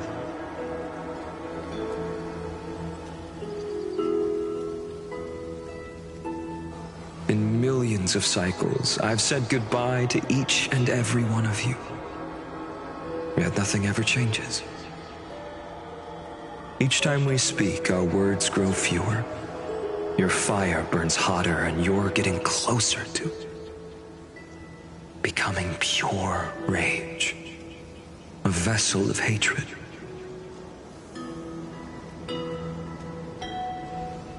I never had a choice. I understand. If you are to keep the worst fate from unfolding, this is the only path. But this time, things are different. Your persistence has shifted the tide. On the horizon, I see it. Faint but undeniable. The shape of dawn, breaking through the eternal night.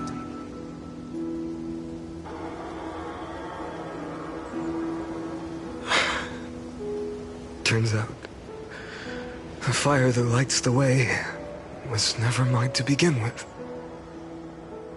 Do you remember, in that first timeline, you and Mightymost stood before the scales of justice, locked in a duel?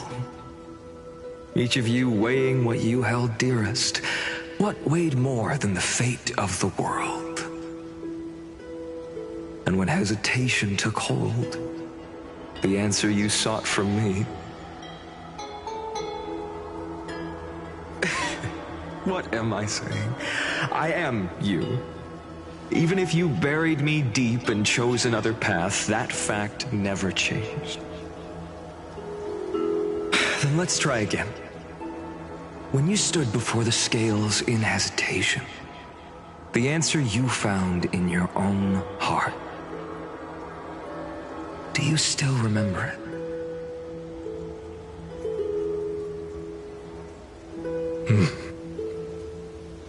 Remember the past and become the hero of tomorrow.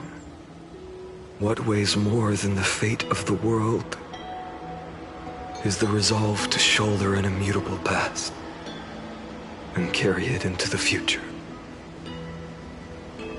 Good. Then Trailblazer, my friend, my comrade. You arrived in this strange world and were bound by its cruel fate up till this very moment. In the face of danger, you never once backed down. Instead, you've saved world after world without hesitation. That boarding pass on your chest is now the mark of a hero. If I choose to step through that door and embrace an end fitting of the destruction, let this sun forged from millions and millions of core flames burn me up along with the god of destruction and their minions. Then the world we leave behind, this world, my home, where hope still lingers. Will you take on everything we've carried? Return to the beginning one last time. Stop the birth of Iron Tomb, save the world we love, and rewrite its doomed fate.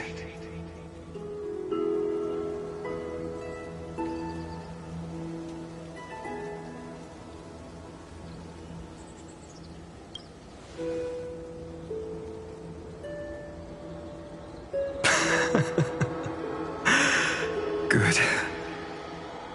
In that case, even this fruitless wasteland may finally bloom with flowers. So...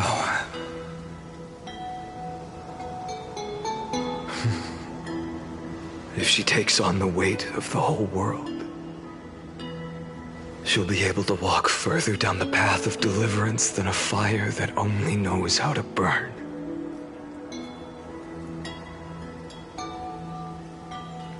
One will step into the future.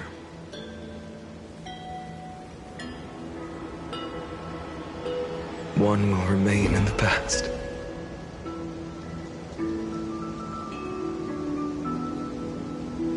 If I can strike down the gods with Dawnmaker, perhaps fate's deadlock can be broken.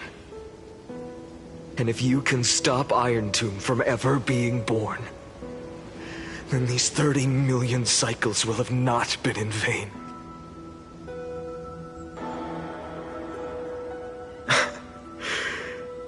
It's time to put our teamwork to the test, partner.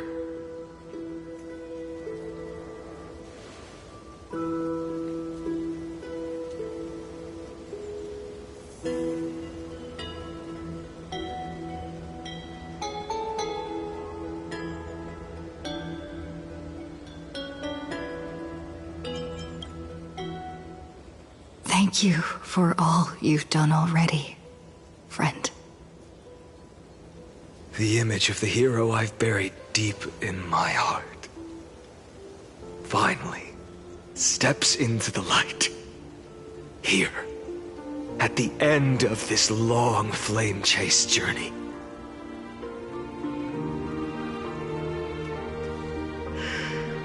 Cyrene, a page never seen before has just been turned. Lend me the power of time, and send this hero back to the origin of time. Back to your side.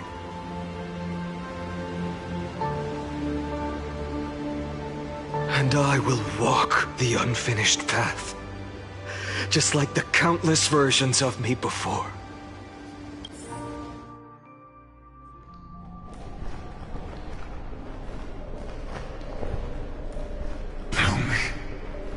Will you be the blazing sun, even if all of you burns to ash?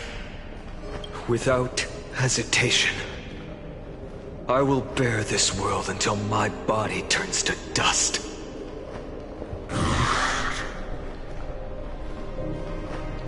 Remember this moment. Remember your friends who never lived to see the world's end. Remember their final wishes. And let the purest rage in your heart rise out of those wishes.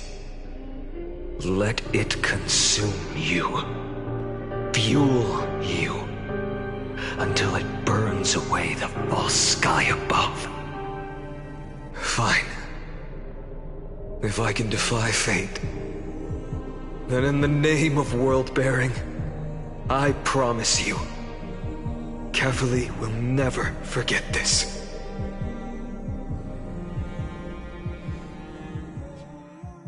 Take it.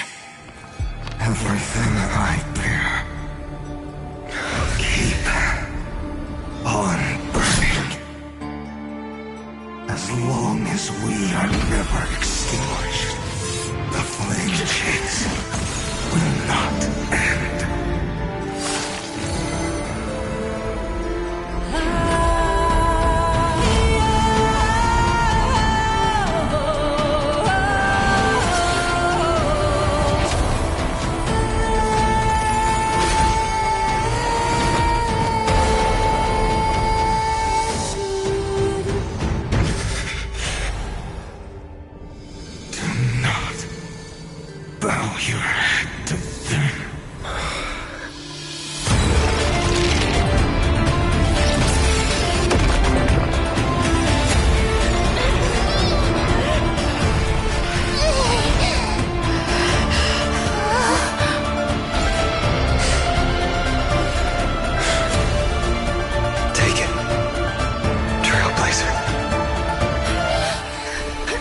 this blood be like gold, and never tarnish.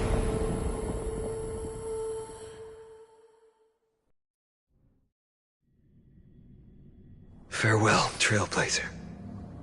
This is where I fulfill my final destiny. The prophecy of the Deliverer means nothing to me now. It belongs in the hands of someone far more fitting. Someone like you. Kaslana, the name of one who bears chaos does not belong to a single person. Rather, it is the embodiment of the mythical Kefali, and a symbol of all heroes. As the prophecy foretold, you will bear the blazing sun until the pale dawn breaks. May the name accompany you in my place, in the epic you write with your own hands. Another attempt, another failure. I won't remind you how many times you've reached the end of history. But I will still place the choice before you. If you've lost count, let me tell you. This is the 33,550,336th ending.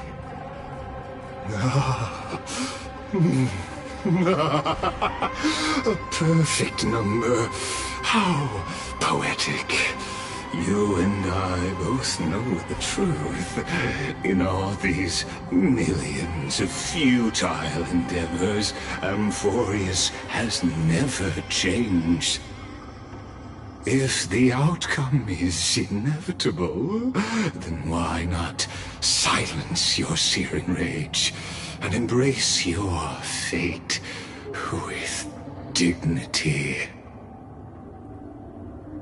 Your silence lasts longer than ever, Lord Fine. Shall I take that to mean the will you've carried across countless cycles is finally starting to fracture? Fracture? No. I'm just disappointed. I've retrieved memories from 30 million past lives, and I remember every conversation before every choice here. And yet, even after all this time, your arguments remain the same. Repetitive. Uninspired. If you had any hope of breaking me, you should have spent those endless cycles refining your rhetoric. You had infinite chances to sway me into the future you want. And yet here we are. The score, 33,550,336 to 0. So tell me, Lycurgus, who's the real loser here? How unfortunate. This was never a fair game. I have all the time and patience in the world. I can wait for you at the end of history another billion times, and another billion after that. But you will never escape this cage. You can claim victory of the spirit if you wish, but we both know the moment that score shifts from 0 to 1. That is the moment I shall sound the paean of Era Nova.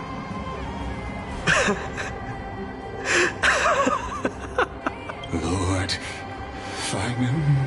Your incompetence disappoints me. But what truly makes me laugh is your utter lack of self-awareness. Think about it. In this story, who is truly the one in chains? Who is the one shackled to mindless vengeance, mistaking courage, the courage to rebel against the gods, for foolishness? Perhaps you're right. Maybe I should have tired of this futile struggle long ago.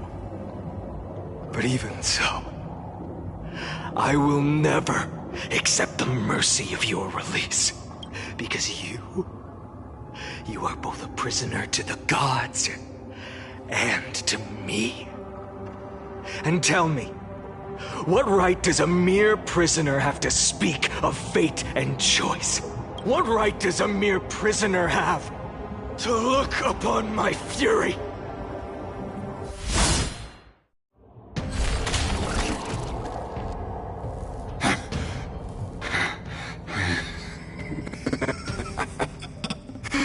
You know this is pointless.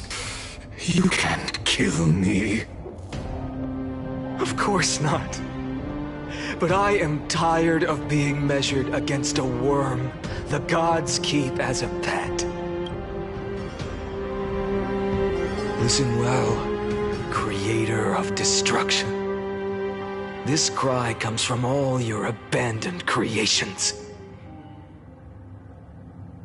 In the 10th cycle, I drove Dawnmaker through the heart of every Titan. Golden blood ran down my fingers, divine fire seared through my nerves, nearly breaking my will. But I endured. In the 10,000th cycle, my former comrades had all become my enemies. The endless slaughter dulled my senses to pain. The painful emptiness almost swallowed me, forcing me to stop fighting. But I endured. In the 100,000th cycle, the destruction had already fused into a blazing sun, surging within this fragile body. My rationality had been burned away at the dawn of the era. Yet even with only this shattered body remaining, I still endured. In the 23,570,000th cycle, this time, I felt it. A tiny spark rising in the hollow cavity of my chest, different from the obsession with deliverance. By its faint glow, once again, no, countless times again, I endured.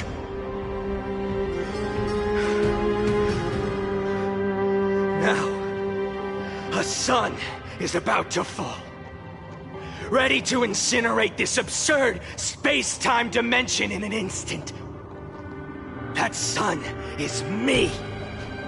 All the countless versions of me from the past, along with my countless brethren, dragged into existence against their will, drowning again and again in your golden blood. The very essence of this world's suffering and despair, fused into the purest hatred, the fiercest rage. Nanook, you arrogant fool! You think we were born to only serve as fuel for the fire? Fine then! Just as you wish, let the fire burn! If I was born as the blazing sun of destruction, then let you and your lackeys be the flares erupting from my core. And let this rage, burning futilely for 30 million epochs, engulf everything! And grant you a dawn where all stars burn to ash!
Are you ready, Nanook?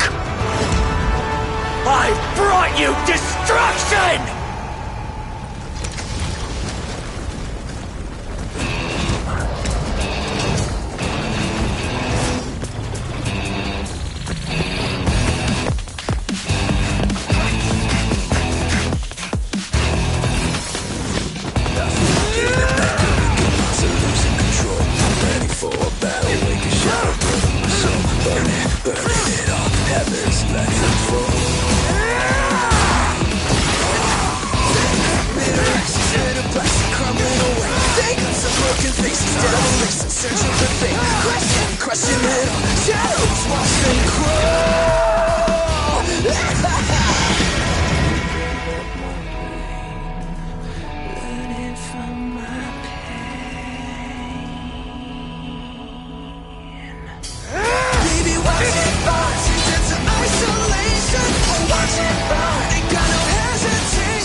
The glass that shattered, reaching through the darkness, voices trailing fires, echo of desires, a world of silence, sounds of desperation, phantoms in the shadows,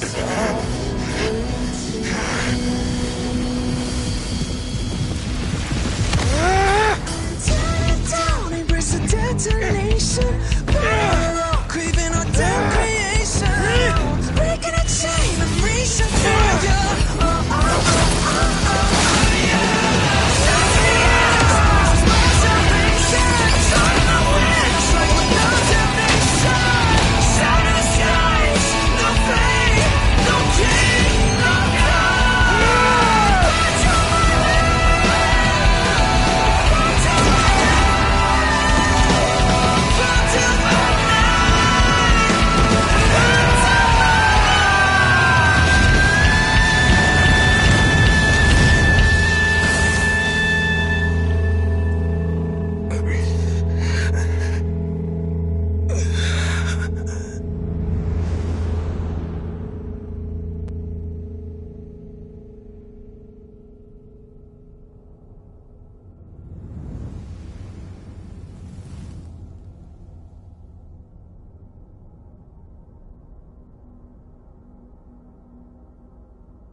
My wish? My wish is to fulfill everyone else's wishes.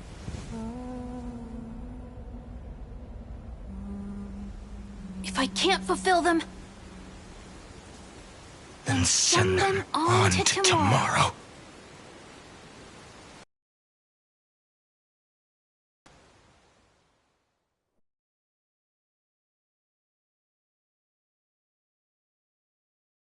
Your heart harbors wrath. You yearn to destroy everything. You have stepped onto destruction's path. It is born at the end of every path that the possibility of new paths being born is ended. It burns away all in the cosmos who rule, that the rules of the cosmos be destroyed. Iron Tomb, from after 30 days, but perhaps as for those unwelcome.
Wake up! Wake up! Buddy! Wake up! You're finally awake! That's a relief. We were so close to being swept away by the reverse flow of time. It's lucky we found a safe place. Now, I'm going to send you back to the very start of time. But before we part, there's something I need to tell you. Something very, very important. That's right! At this very moment, my memories are finally whole. After watching so many fragments, my past is finally coming into focus, little by little. You're smart. You must have a clue now. Or maybe... You knew the answer long ago, didn't you? Not surprised at all, huh? That's because I'm simple at heart. No matter what form I take, I've always been true to myself. But I'm glad that I remembered in the end. This way, I'll have no regrets.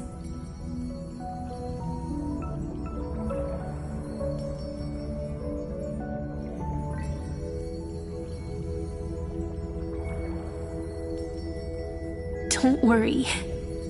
We're not truly parting.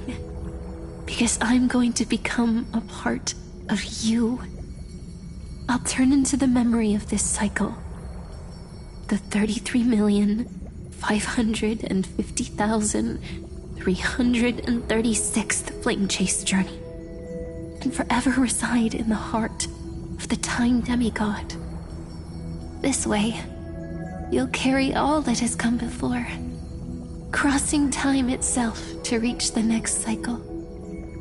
My mission ends here, but looking back, I still feel lucky. After all, across 30 million Cyrenes, I was the first, and the only one who got to finally meet you.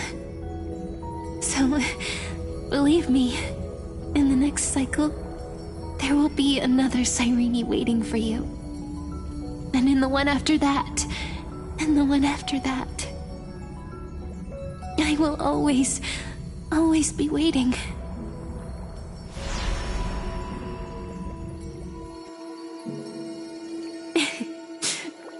Saying all that, I can finally fade away in peace and become a part of you. Without even realizing it, we'd already taken a wonderful journey together, all the way to the world's end.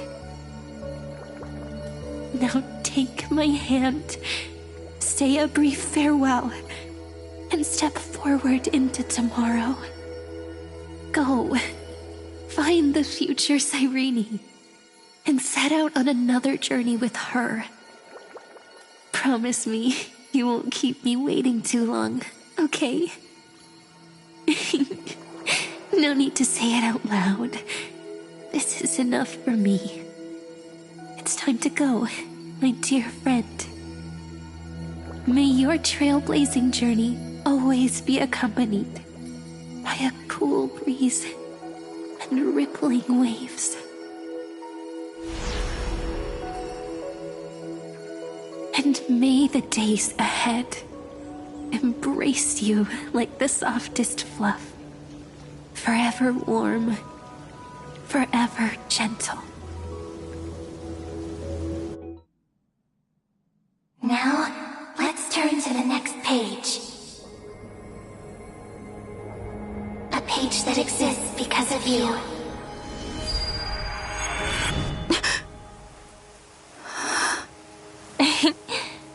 Is this a meeting ordained by fate? Or a long overdue reunion?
We can always fight side by side.